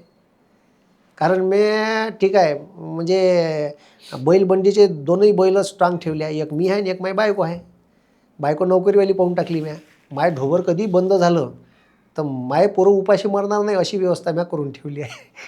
त्याच्यामुळे मला कशाची भीती नाही. त्याला असं वाटत असेल का याचे क्लासमास बंद केल्यावर ह्या थांबन बा, तर मी त्याच्यातला माणूस नाही आहे. कारण मी पहिले व्यवस्था तेवढं आपल्या घरी घर चाललं पाहिजे अशी व्यवस्था पहिले लावून ठेवली आहे. बायको नोकरीवाली पाहिली टेन्शन नाही. आता तू बंडखोरी कर का काही कर. त्याच्यामुळे हे व्यवस्थेतले लोक मला किती काही त्यानं नाचक्की करण्याचा प्रयत्न केला किंवा माझं आर्थिक खच्चीकरण करण्याचा प्रयत्न, आणि मी तुम्हाला आजही सांगतो माय काही झालं तर मी आजही वखरावर उभं राहायला तयार आहे वावरात. लोकायले डवरा नसून जुतता येत, लोकायले वखर नसून जुतता येत, तर जुतता येते, चालवता येते. हा सगळे सगळे सगळे सगळे मी लोकायले पेरणी यंत्र इकले आहे बैलजोडीवरचे, ज्याच्या सोयाबीन खत एकाच मशीननं 8-8, 10-10 बाया लागे. त्या बायाचा बचत खर्च 400-500 पेरणी यंत्र इकले मी. बरं म्हणजे शेती आधुनिक पद्धतीनं कशी करायची हे बी लोकायले मी सांगत होतो गावात, जेव्हा मी गावात शेती करत होतो. आजही मैले गावात गेल्यावर लोक हात धरून नेते, चाल बरं नित्या माई पराठी पाय बरं, याच्यावर कोणता फवारा मारायचा का मारायचा. मी गावातही होतो तर मी असाच होतो. बरं त्याच्यामुळे ही बंडखोरी वृत्ती, अन्याय झाला, अत्याचार झाला तर पहिलेपासूनच आहे.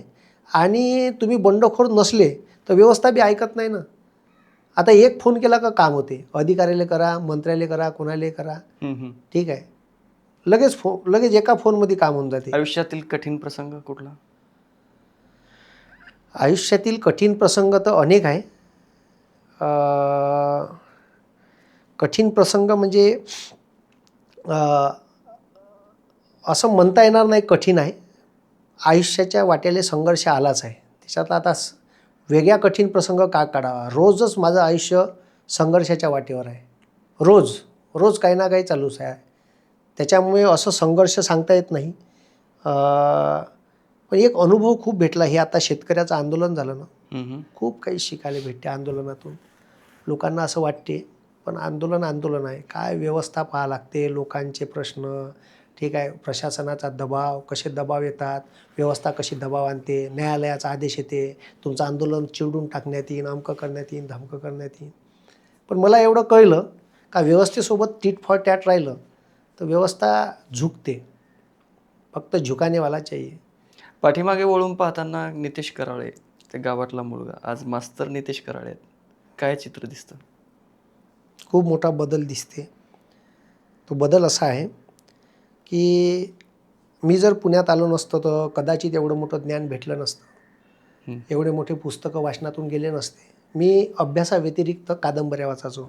ती कादंबऱ्या वाचायची सवय मला त्या विशाल वाघ माझ्या मित्रापासूनच भेटली. तो काय करायचा, संध्याकाळी लायब्ररीतून आला का कादंबरी आणायचा आणि रोजचे 10-12 पानं वाचायची. मग तो वाचायचा तर मलाही सवय लागली व आपणही वाचले पाहिजे. मग रोजचे 12-15 पानं अर्ध्या पाऊण तासात वाचले का ती हॅबिट होऊन गेली आणि नॉलेज बी येत गेलं. मग त्याच्यात अनेक कादंबऱ्या वाचल्या. गिरीश कुबेर लोकसत्ताचे संपादक, त्याची एका तेलियाने, पुतीन. मग पुतीन कसा आहे हे माहीत पडलं. हिटलर, मग ते हिटलर माहीत पडल्यावर हे सेम कॉपी RSSनं मारली बा हिटलरची, ठीक आहे, हे माहीत पडलं. ह्या ज्या सगळ्या गोष्टी आहे ह्या पुस्तकातून वाचायला भेटल्या. म्हणजे संगतीतून तुम्हाला आवड झाली. त्याच्यामुळे संगत चांगली. MPSCच्या विद्यार्थ्यांना काय सल्ला द्याल, जे आता पुण्यामध्ये आज पण UPSC MPSCचा अभ्यास करतायत, 10-10 वर्षापासून मुलं इथं थांबतात, त्यांना काय सल्ला असेल? मी एवढाच सल्ला देईन का तुम्हाला नोकरी पाहिजे तर फक्त MPSCचा अभ्यास करा, ठीक आहे. अवांतर वाचन करत असाल तर तुमचं थोडंसं दुर्लक्ष होऊ शकते. कारण आणि थोडासा एक बी प्लॅन मनात असला पाहिजे, ठेवायला पाहिजे. कारण होते काय का आयुष्याचे उम्मीदीचे वर्ष याच्यात चालले जाते आणि प्रत्येक वेळेस त्याला वाटते का या वर्ष नाही तर पुढच्या वर्षी तरी आपल्याला लागण नोकरी. पण एक आहे, स्पर्धा परीक्षेतून ट्रिमेंड नॉलेज भेटते. म्हणजे ज्या लोकायले स्पेस स्टेशन कार आहे ते माहीत नाही राहत, ज्या लोकायले बिटकॉईन काय आहे ते माहीत नव्हतं, इथून 10 वर्षाच्या अगोदर 6 वर्षाच्या अगोदर MPSCच्या मुलांना बिटकॉईन काय आहे हे माहीत होतं. एक चांगला देशाचा नागरिक बनतो, चांगला देशाचा नागरिक बनतो, पण तो व्यवस्थेत गेल्यावर भ्रष्टाचारी होतो याची लाज वाटते. खरं नाही का? आतापर्यंतच्या आयुष्यामध्ये कुठल्या गोष्टीचं समाधान वाटतं? समाधान तुम्हाला खरंच सांगतो मी ज्या क्षेत्रात आहे शिक्षकी, हं. ते मला असं तिथं गेल्यावर वाटलं का हे क्षेत्र माझ्यासाठी आहे. बरं. म्हणजे असं मला मनातून वाटायचं, म्हणजे आवड वाटायची. म्हणजे माणसानं एवढं लक्षात ठेवायला पाहिजे का तुम्हाला तुमचं क्षेत्र ओळखता आलं पाहिजे. हं, हं. म्हणजे अंत्यक्षेत्र कसं ओळखायचं? ज्या क्षेत्रात आपण काम करत असताना आपल्याला आपली फॅमिली नाही आठवत, नातेवाईक नाही आठवत, आपण त्याच्या कामात गुंग होऊन जातो, आनंद घेतो ते आनंद घेतो त्या कामाचा, ते क्षेत्र तुमचं. तुम्हाला जर आळस येत असेल ते काम करत असताना, तर तुमचं क्षेत्र नाही ते. मग तुम्हाला राजकारणाचा आळस येतो? काय म्हटलं? राजकारणाचा आळस येतो तुम्हाला? तुम्ही आता क्षेत्र निवडले. नाही, आळस नाही येत, किळस येते कशी? राजकारणाची. म्हणजे खूप घाणेरडे लोक आहेत. आणि मी पोरांना सांगतो का या राजकारणाकडून एक गुण घ्या, फक्त हलकटपणा. बर. हलकटपणा घ्या, दुसरा कोणताच गुण घेऊ नका. राजकारणी साला बलात्कार करून तो उचल्यासारखा 4 लोक येऊन उभा राहते, त्याच्यावर मर्डरचे हाफ मर्डरचे गुन्हे राहील, पण तरीच चौकात येऊन भाषण देते. तो आत्महत्या करत नाही. आपला सर्वसाधारण माणूस थोडंसं काही झालं पोलीस स्टेशनला जायला भेटे, त्याच्या घरी पोलीसवाले आलेत भेटे. हे तर पोलीसवाल्यांना उचलून नेल्यावर बी भेट नाही. जेलमध्ये जाऊन उजागरीनं येऊन पुन्हा निवडणुकीत उभे राहते. मग ह्याच्याकडून काय शिकण्यासारखं आहे? तो आत्महत्या करते का? नाही. मग तुम्ही काऊन करता? तुम्ही त्याच्याकडून तो गुण घ्या ना, बाकीचे नका घेऊ. भ्रष्टाचाराचे नका घेऊ, लागन तर कायचे नका घेऊ. तुम्ही घेतलाय? आता मी तर घेतला, म्हणजे मी पहिलेच मी हे नव्हतं करत. म्हणजे मी लोक माझ्यावर काय टीका करतील हे मी पहिलेच ठरवलं होतं. कारण मी जेव्हा क्लास घ्यायला लागलो ना, तेव्हा लोक काय म्हणायचे, ह्या मास्तर होय का, मास्तर असा बोलते का, हे मास्तरची बोलीभाषा होय का, असे म्हणायचे ना लोक मला. बर. पण मी लोकांचं ऐकलं नाही. मी माझ्या पद्धतीने काम करत गेलो. मला माहीत होतं का ही भाषा एक दिवस प्रसिद्ध होईल. आणि तुम्हाला सांगतो, विदर्भातला पोरगा पुण्यात आल्यावर त्याला लाज येते या भाषेत बोलायची, आमच्या विदर्भाच्या. पण आता त्याला गर्व वाटते, आता त्याला फील वाटते का साला करा मास्तर बोलते. आणि विदर्भातला पोरगा आला त्या बोलीभाषेत बोलायला लागला का त्याला विचारते लोक का तू कराया मास्तरले ओळखते का. वर्धेतला असेल तर पहिले त्याला विचारते कराया मास्तर होय का, ठीक आहे, तू ओळखतं का त्याला. तर ते जे आयडेंटिटी झाली ते आता पुरायमध्ये रुजली. आता पोट्टे रील्स बनवायला लागले, व्हिडिओ बनवायला लागले वऱ्हाडी भाषेत. आणि प्रत्येक भाषेची गोडी आहे. बरोबर आहे. ठीक आहे. मग इकडली पुण्याकडली जे प्रमाण भाषा आहे, तुम्ही इकडं कोकणात गेलं का मालवणी आहे, खानदेशात गेलं का अहिरणी आहे, विदर्भात तुम्हाला 3 प्रवाह पाहायला मराठवाड्याची एक ठीक आहे. वेगळीच पश्चिम विदर्भ, मध्य विदर्भ आणि पूर्व विदर्भ. पूर्व विदर्भात गेलं का ते तांदूर म्हणन, दार म्हणन, दार त्याला दाय म्हणतच नाही, दारच म्हणते. बरोबर. ठीक आहे. काही भागात च लावते, काही भागात बा लावते. ठीक आहे. तर हे बोलीभाषेचे एक वेगवेगळे पैलू आहे. 14-15 किलोमीटरवर भाषा बदलत जाते. ठीक आहे. आणि आमच्या विदर्भाचा तसा खर्रा प्रसिद्ध आहेच. तर तिकडं त्या विदर्भामध्ये ही बोलीभाषा मला तिकडं सावजी पण प्रसिद्ध आहे तुमचं. सावजी पण सावजी प्रसिद्ध आहे. सावजी सावजी बरोबर. राजकारणात का? राजकारणात का हा चांगला प्रश्न विचारला तुम्ही. डॉक्टर बाबासाहेब आंबेडकरांचं एक विधान आहे, जर तुम्हाला व्यवस्था बदलवायची आहे तर तुम्हाला व्यवस्थेत घुसा लागेल. ते म्हणतात शासनकर्ती जमात बना. का बना? मग शासनकर्ती जमात बनायचं आहे तर व्यवस्थेत घुसाचे 3च रस्ते आहे.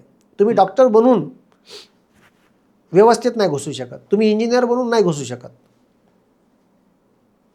मग घुसाचा आहे तर व्यवस्था कोण बनवते, व्यवस्था चालवते कोण? तर व्यवस्था चालवते या देशाचं सरकार. मग तिथं घुसाचा रस्ता काय? तर आमदार खासदार होऊन मंत्री व्हा. तुम्ही पॉलिसी बनवू शकता. मग योजना कायदे कोण बनवतात? तर मंत्री. पण मंत्री जर अनफड गवार राहिला तर त्याला शिकून आणते IAS अधिकारी. मग दुसरं क्षेत्र आहे IAS IPS deputy collector DYSP. इथं घुसा MPSC UPSC मध्ये. शासनकर्ती जमात बना.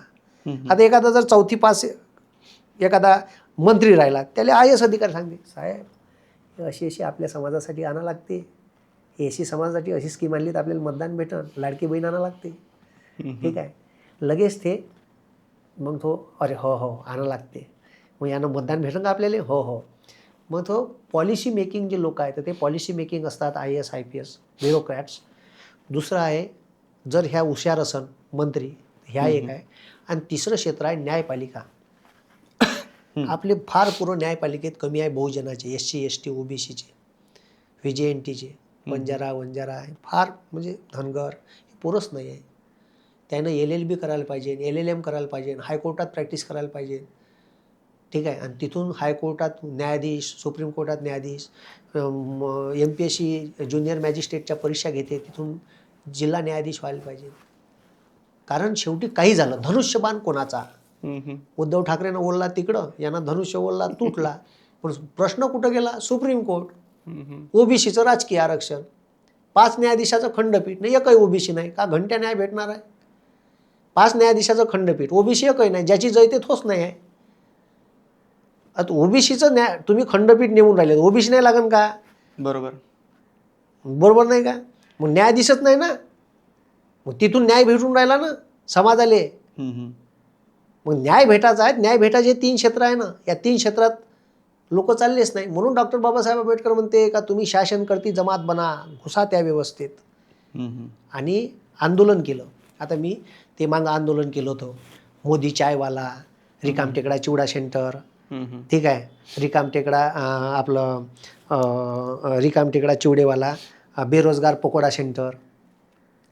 तर ते कॉन्ट्रॅक्ट बेसिसवर यायनं सगळ्या स्पर्धा परीक्षा भरणार होते पोरं. तर त्याच्या विरोधात आंदोलन, खूप आंदोलन गाजलं. पण मुद्दा तो GR कॅन्सल केला. आम्ही आंदोलन केल्यानंतर महाराष्ट्रभर आंदोलन पेटलं ते, ठीक आहे, यशस्वी झालं. पण मुद्दा किती सॉल्व झाला? एकच. आता शेतकऱ्याच्या कर्जमाफीचं आंदोलन, एवढं मोठं आंदोलन 34 वर्षात एवढं मोठं आंदोलन नाही झालं महाराष्ट्रात मागच्या. एवढं मोठं आंदोलन उभं केलं, प्रश्न का झाला? एकच सॉल्व झाला. एकच सॉल्व झाला ना. शेतकऱ्याचे अजून अनेक मुद्दे आहेत, 24 तास लाईन पाहिजे, बरोबर, ठीक आहे, सोलर कंपाऊंड पाहिजे, मुद्दे सॉल्व झाले का?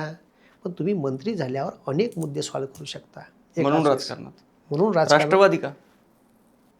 राष्ट्रवादी म्हणून का म्हणून नाही, तो एक असं समजा का पवार साहेबाचं काम आवडते. आणि दुसरी गोष्ट, त्यावेळेस अशी परिस्थिती बनली होती, परिस्थिती अशी बनली का मी सीट मागायला नाही गेलो खासदारकीची. पण मला माहीत होतं का या लोकसभेत वातावरण बदलणार आहे. हे कोणच भाकीत कोणाच्याही ध्यानीमनी नव्हतं. लोकांना वाटत होतं का पुन्हा मोदीच येते, पुन्हा लोकांना वाटत होतं का मोदीचीच हवा आहे.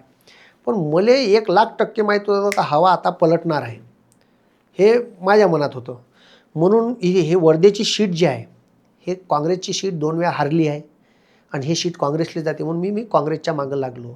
मी काँग्रेसच्या मोठ्याल्या नेत्यांना भेटलो, सुनील केदार साहेबांना भेटलो. तुम्ही राहता का म्हणलं उभे, तुम्ही राहत असेल तर मी नाही राहत. मग वर्धेचे मातब्बर आमदार आहे, 6व्या आमदार 5व्या आमदार राहिले, ठीक आहे, रणजितदादा कांबळे, त्याला भेटलो. आप रहते होंगे, आप बोला, मैं नहीं रहता, नहीं तो मेरी इच्छा है खड़ा रहने की. तो आप बोले ऊपर देखो, बोले क्या होता है तो ऊपर आप पूछ कर देखो. मग अनेक लोकांना, मग अमर बाबूंना सुद्धा विचारलं मी, 3-4 वेळा विचारलं, तुम्ही उभे राहणार आहे का? तुम्ही उभे राहत असाल तर मी राहत नाही, तुम्ही राहा. तर ते म्हणे माझ्यापाशी विधानसभा लढायला पैसे नाही, तर मी लोकसभा कशी लढू? ठीक आहे म्हणलं. मग मी यशोमती ताईकडे गेलो. यशोमती ताईंना म्हटलं का कसं आहे वर्धेचं, काय आहे. वडेट्टीवार साहेबांना भेटलं. तर मग लगेच माहीत पडलं का हे सीट यशोमती ताई म्हणे राष्ट्रवादीला जाणार आहे. पण मग मी काय हातपाय जास्त हलवले नाही. जाऊ द्या म्हणलं, राष्ट्रवादीला जाणार आहेत, आपलं आता कोणी ओळखीचंच नाही, अगाऊ कायले आता हातपाय मारायचे. तर शरद पवार साहेबांनी आणि जयंत पाटील साहेबांनी फोन केला. तिथं नागपूरला राजाभाऊ ताकसांडे आणि अतुल वांदिले हे 2 प्रमुख लोक होते. यायला फोन केला का कराया मास्तरले मुंबईला घेऊन या. त्याचा मला फोन आला, गुरुजी म्हणे तुम्हाला घेऊन बोलावलं. मग आम्ही फ्लाईटची तिकीट केली आणि तडकाफडकी मुंबईत आलो. मुंबईत आल्यावर मग पवार साहेबांची भेट घेतली. पवार साहेबांनी 1.5 तास चर्चा केली. आणि सगळ्यात पहिला प्रश्न होता का तुमच्यापाशी पैसे किती आहे लढासाठी. आता पैसे किती आहे, आता इकडं पहिले माझ्या घर बांधणं चालू, तेच पूर्ण व्हायचं. तर हे माझ्या बाजूचे 2 लोक काय म्हणते माझ्यासोबत आलेले, हे म्हणते गुरुजीपाशी 3-4 प्लॉट आहे म्हणते, हे इकले तर 3 करोड येते म्हणते. ते इलेक्शनला किती लागन म्हणते, तर ते म्हणते 7 करोड लागन, 7-8 करोड. तर 3 करोडचे प्लॉटच आहे म्हणते यायचे, बाकीचे पैसे. तर म्हणते साहेब म्हणते यायची ओळखी आहे म्हणते, वडेट्टीवार साहेब, यशोमती ताई, सुनील केदार, ते दिन म्हणते काही. ते कसे दिन म्हणे पैसे, तुम्ही राष्ट्रवादीवर लढा ना काँग्रेसचे नेते पैसे देईन. साहेब म्हणलं मी त्याच्या प्रचाराला जाऊ तर ते देऊ शकते, 25-25 लाख जरी दिले तर होऊन जाईन इलेक्शन. किती खर्च लागेल म्हणे अंदाजे, किती बूथ आहे का आहे असं विचारलं. मी म्हणलं 2000 बूथ आहे, 2033. तर गुरुजी तुम्ही का करा म्हणे, एका कागदावर हिशोब लिहून आणा म्हणे, का बूथले किती पैसे द्यायचे, ॲडव्हर्टाईजले किती लागन, सभेले किती लागन, ठीक आहे, सगळं सगळं सगळं सगळं लिहून आणा म्हणे कागदावर. किती सभा घ्यायच्या, एका मतदारसंघाला एका जिल्हा परिषद सर्कलले किती किती द्यायचे, किती गाड्या फिरायला देणार आहे, जेवाचा खर्च कितला, सगळं सगळं सगळं आणा म्हणे. ठीक आहे साहेब म्हणलं. मग आम्ही मुक्काम केला.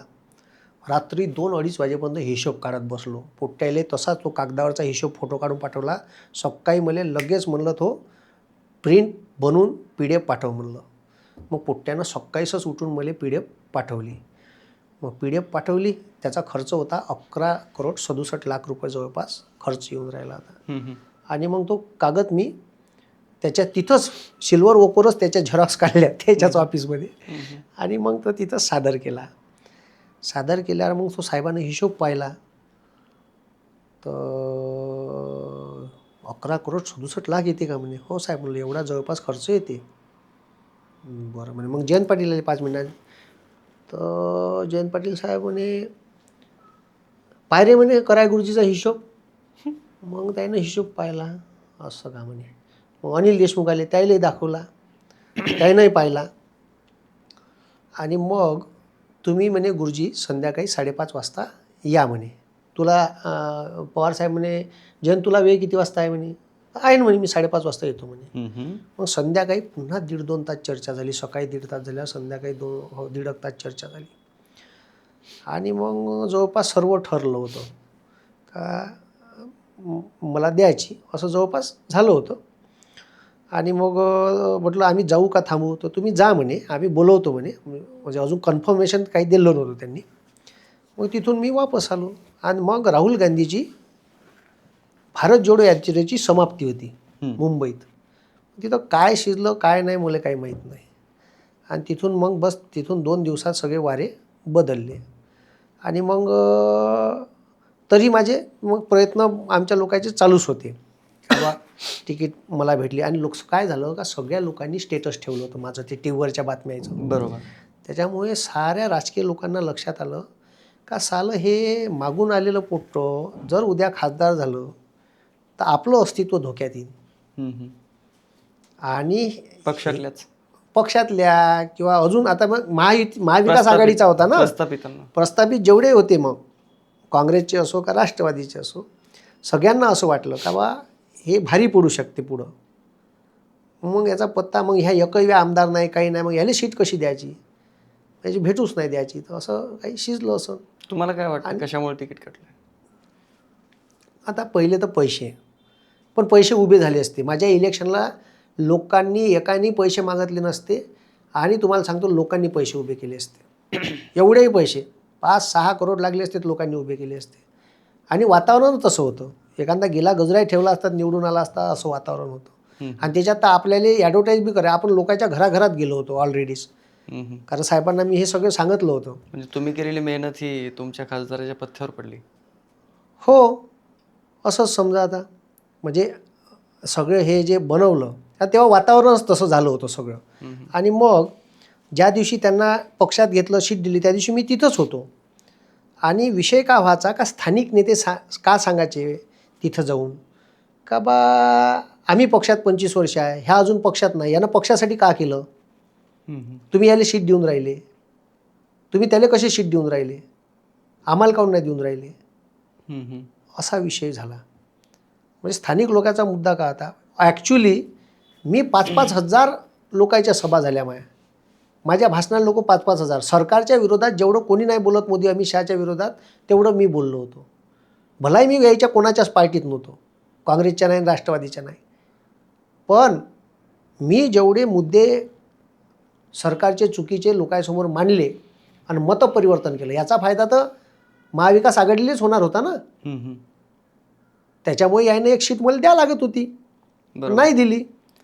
तर मग मी बंडखोरी बी केली असती. मी तिथं बाहेर थांबलो होतो. ठीक आहे. पवारसाहेबांनी माझ्यासोबत चर्चा केल्याच्या नंतर मग त्यांनी सांगितलं की आम्ही अमरबाबूला द्यायचं ठरवलं आहे. मग मी बाहेर बसलो. मग त्याचे गळ्यात दुपट्टा घेऊन टाकल्यावर पवारसाहेबांनी जयंत पाटलांना बाहेर पाठवलं का गुरुजींना बोलवा. तर मग आले. गुरुजीला आपल्या पार्टीत घ्यास लागते. जयंत पाटील आले. तर ते म्हणे प्रवेश करून घ्या म्हणे, तुम्हाला ठीक आहे पुढं विधानसभा आहे, तुम्हाला प्रदेश प्रवक्ते बनवतो हे ते आले. मी म्हटलं माझे 5-6 हजार पोरं आहे, ते पोरं नाराज होऊन जाईन, मी डायरेक्ट पर्सनली माझा इथं प्रवेश घेतला. तर मी नाही येत म्हटलं. जयंत पाटलांना हात पकडला माझा. अरे चला तर म्हणे गुरुजी. नाही, मी झटकला हात. मी म्हटलं मी नाही येत. विचार करा म्हणे त्या गोष्टीचा. मग आम्ही दोघं तिघंच जण होतो. आम्ही विचार केला. साला म्हणलं हे लोक म्हणते म्हणलं का यानं पार्टीसाठी काहीच केलं नाही. आता नाही भेटली, ठीक आहे, आपण विधानसभेला मागू शकतो तिकीट. मग तर म्हणणार नाही हे. आणि आपण एक वेगळे पॉलिटिकल स्टेज तयार करू शकतो. कारण आता लोकसभेचं निवडणूक आहे आणि देशावर वेळ आहे. तर भाषणातून कितीतरी मतपरिवर्तन आपण करू शकतो, हे मला माहीत होतं. मी खूप विचार केला का नाही हे भेटली तर विधानसभा तर भेटणं आपल्याला. आणि म्हणून मग पवारसाहेबांचं एक राजकीय वजन जे होतं म्हटलं या, आणि मला माहीत होतं का स्टेज पवारसाहेब लवकर आपल्याला उपलब्ध करून देऊ शकते. आणि पवारसाहेबांनी आपलं सगळे ते माहिती पुस्तिका वगैरे पाहिली होती. त्यांनी व्हिडिओ पाहिले नव्हते सुरुवातीला.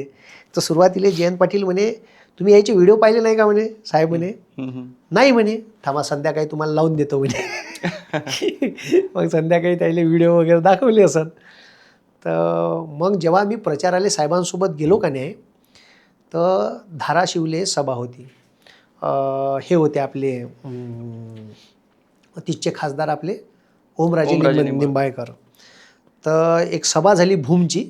आणि मग आम्ही पवारसाहेब समोरच्या सीटवर, इथं ओमराजे निंबाळकर बाजूले मी बसून खिडकीच्या साहेबाच्या मागं. मग लोक असे उभे गाड्याच्या बाजूनं हात दाखवून राहिले, साहेब नमस्कार. मग मी दिसलं ओ कराय सर असे करायचे, हात दाखवायचे. मग साहेबांनी ते सगळं पाहिलं का कराय मास्तरले प्रत्येकजण ओळखून राहिलं. कराय सर म्हणते तुमचा इकडं वर्ग कसा का, इकडं तुम्हाला कसं ओळखते. तर मग ओमराजे निंबाळकर अजी साहेब म्हणे याचे सगळे व्हिडिओ लोक पाहते म्हणे. तर हो का म्हणे, मग इथपर्यंत ओळखी म्हणे डायरेक्ट आपल्या तुमच्या मतदारसंघात. हो हो खूप व्हिडिओ पाहतात म्हणे यायचे लोक. मग ते साहेबांनी पाहून घेतलं का बा याचा फॉलोअर्स वर्ग खूप मोठा आहे. आणि मग तेव्हा त्यांनी मला बसून विचारून 1 तास विचारपूस केली, कसे क्लासेस चालतात, काय चालतात. ते म्हणे तुम्ही किती विद्यार्थी आहे. म्हणलं 400 आहे. म्हणजे ऑनलाईन. मी म्हणलं ऑनलाईनवर 1-1.5 लाख आहे. यूट्यूबवर कसे व्हिडिओ राहतात. मी म्हणलं एज्युकेशनल राहते, नॉन एज्युकेशनल, पॉलिटिकल सगळेच राहते. तुम्ही कोणता विषय शिकवता म्हणे. मी म्हणलं मी 14 विषय शिकवतो.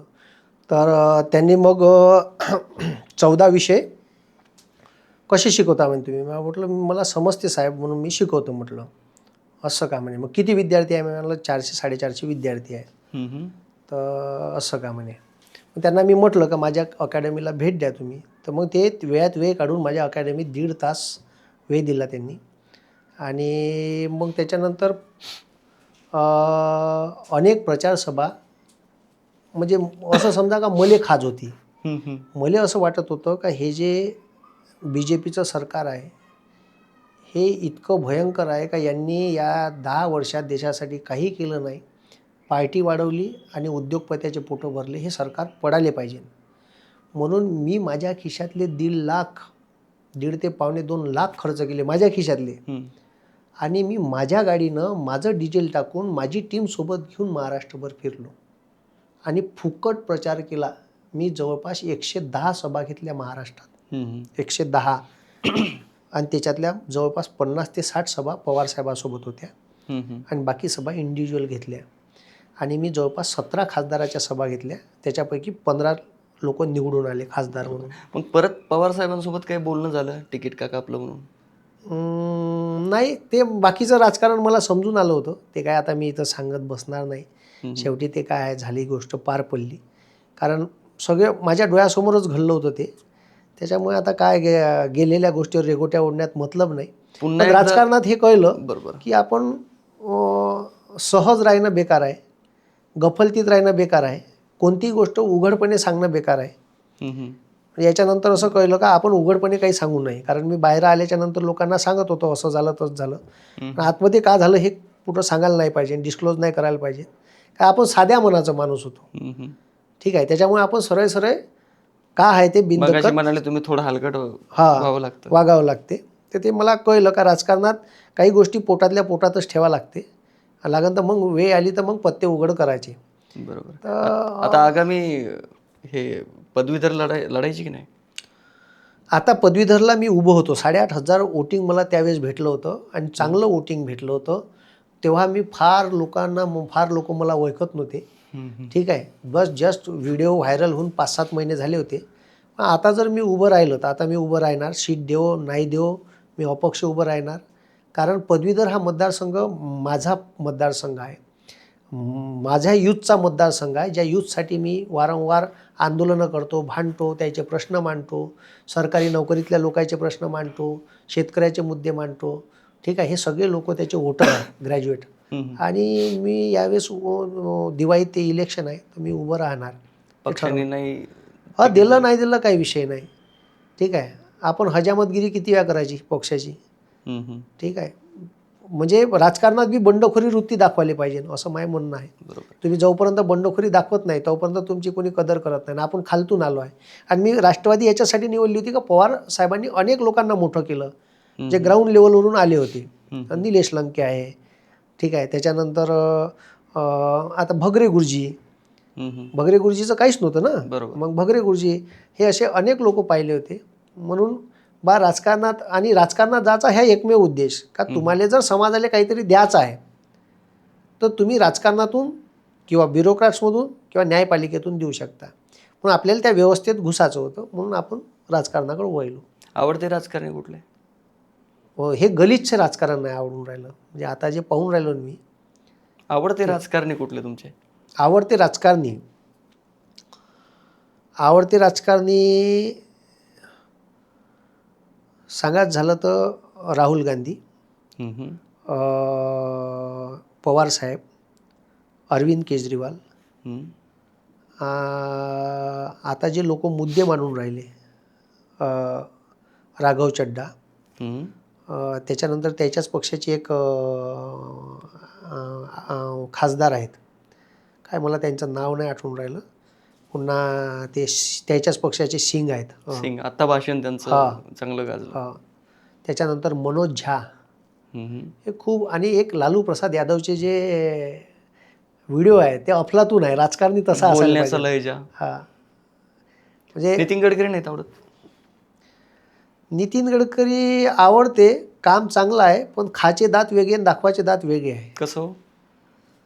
आता ते ज्या विषयावर बोललेत समजून घ्यायचं, त्याचा काहीतरी इंटरेस्ट आहे. होय. जसं आता ते सांगतात की तुम्ही इथेनॉलनं असं होणार, इथेनॉलनं तसं होणार, तुम्ही इथेनॉल युक्त पेट्रोल टाका, आणि इथेनॉलच्या कंपन्या त्याच्याच पुराच्या. इकडं सांगतात का ते, ठीक आहे, आपल्याला सांगते हिंदू धर्म, गाईचं मांस कटलं नाही पाहिजे, गाया कापल्या गेल्या नाही पाहिजे, आणि ते त्याच्याच कंपन्या आहे. आता हे सगळे उघडकीस अशी येऊन राहिले.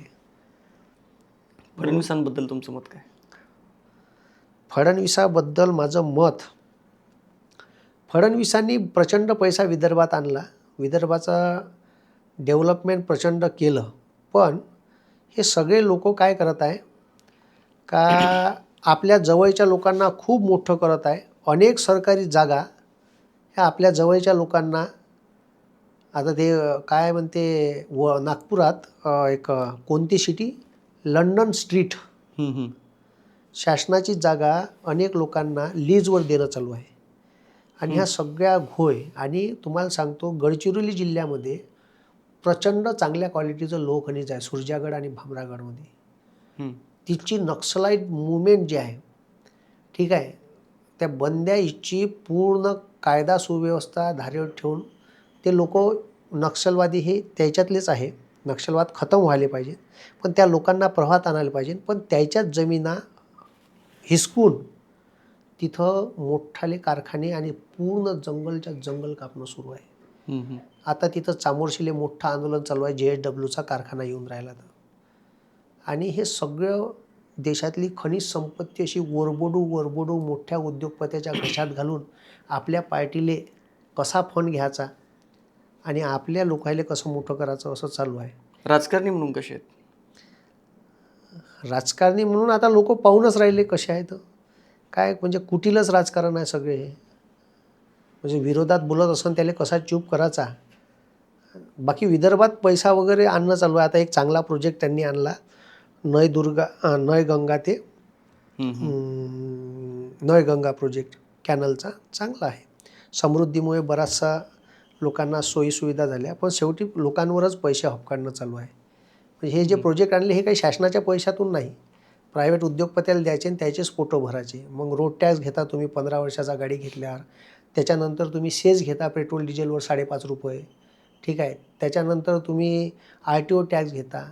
मग हे जे पैसे घेतात, मग हे पैसे घेऊन तुम्ही टोल आकारून राहिलेत, हे एवढं कशासाठी बुवा? मग हे सगळे 5-5, 6-6 टॅक्स तुम्ही एकाच माणसाकडून या वरबडून गोष्टी राहिले. पटत नाहीत तुम्हाला. उद्धव ठाकरेंच्या मातोश्रीहून मागे तुम्ही एकदा रागावून वापस आले होते. उद्धव ठाकरेंबद्दल काय मत आहे तुमचं? नाही, व्यक्ती म्हणून ते चांगली आहे, पण तिथं जी व्यवस्था आहे ते मला नव्हती आवडली, म्हणून मी बोललो. मला जिथं आवडलं नाही तिथं बोलतो मी. कारण का मी तिथं सकाळपासून हजर होतो आणि मी काही तिथं म्हणजे माय राजकीय मला काही त्या शिवसेनेत जायचं नव्हतं. मी तिथं त्यांची भेट घ्यायला गेलो होतो, कारण ते जे आमदार पळून गेले होते आणि त्याच्यानंतर मी शिवसेना कोणी संपवली असे 2-4 व्हिडिओ घेतले आहे मी वेगवेगळ्या विषयावर शिवसेनेला अनुसरून. कशी संपवली पूर्ण डिटेल व्हिडिओ आहे, खूप लोकांनी पाहिला, मिलियन्समध्ये व्ह्यू आहे त्याचे. तर मी ते साहेबांना दाखवणार होतो का हे तुमच्या बाजूचे असे व्हिडिओ घेतले, तुम्ही पाहिले का नाही तर माहीत नाही, पण हे अभ्यासू व्हिडिओ आहे आणि म्हणून एक साधी भेट घ्यायची होती. पण तिथं व्यवस्था अशी आहे का तिथं भेटूच देत नाही किंवा भेटायची प्रक्रिया खूप किचकट आहे. म्हणजे चहापेक्षा कॅटली गरम आहे. बाहेरचे माणसंच स्वतःला उद्धव ठाकरे समजतात. म्हणून तो मुद्दा मी तिथं मांडला आणि त्याच्या घरासमोरून व्हिडिओ घेतला. आता ते मला काही माहीत नव्हतं का त्या मठाच्या चॅनलवर लाईव्ह करून राहिले ते. लाईव्ह जो व्हिडिओ गेला तो काही विचारू नका, आणि तो खूप भयंकर गेला. तर म्हणून मग मी तिची व्यवस्था भेटायची ही पद्धत तुम्हाला सांगतो. शरद पवार साहेबांना भेटायची खूप सोपी पद्धत आहे. कोणाची हुजरेगिरी नाही पाहिजे, तुम्हीसुद्धा भेटू शकता. एक किस्सा सांगतो मी तिथं सिल्वर वोकरच होतो त्या लोकसभेच्या वेळेस. मी आतमध्येच बसून होतो. मग अशी पवार साहेबांची चेअर आहे, अशा समोर सोफा आहे, मी इथं बसून आणि एका माणसानं चिठ्ठी दिली होती का पवारसाहेबांची, आदरणीय पवारसाहेबांची भेट घ्यायची आहे. काम होतं खालतं लिहून. तर काममध्ये लिहिलं कोणतंही नाही. मी म्हणलं ह्या माणसाला बोलावणारच नाही, पण पवारसाहेबांनी त्या माणसाला आतमध्ये बोलावलं. मग मी बसूनच समोर, मी पुन्हा त्याच्याकडं पाहिलं. आता म्हणलं ह्या तर तो माणूस आल्याबरोबर पवारसाहेबाच्या पाया पडला. त्याच्यापेक्षा जास्त वयाचा होता, टोपी घालून आपलं वारकरी, पाया पडला, पांढरी धोती बंगाली आपली ते, आणि पाया पडला. साहेब म्हणे तुमचं दर्शन घ्यायचं होतं जी म्हणे, म्हणून आलो म्हणे. माय कोणतंही कामगिम नाही म्हणे, पुन्हा भेट होईन का नाही तर माहीत नाही म्हणे. पुन्हा पाया पडला आणि साहेब जातो म्हणे, झालं म्हणे माय काम. झालं म्हणलं असे बी लोक येते, ठीक आहे. आणि काही प्रोटोकॉल नाही, काही नाही. फक्त तुम्ही ॲड्रेस घ्यायचा, पवारसाहेब कुठं आहे, पवारसाहेब पुण्यात आहे तर तुम्ही मोदीबागवर भेटा, पवारसाहेब बारामतीत आहे तर गोविंदबागवर भेटा, पवारसाहेब मुंबईत आहे तर सिल्वर ओकवर भेटा. जायचं, सकाळी 8:30 ते 10च्या दरम्यान चिठ्ठी द्यायची, सहज भेटता येते. खूप मोठा प्रोटोकॉल नाही. याला विचारा, त्याला विचारा, PA फोन करा.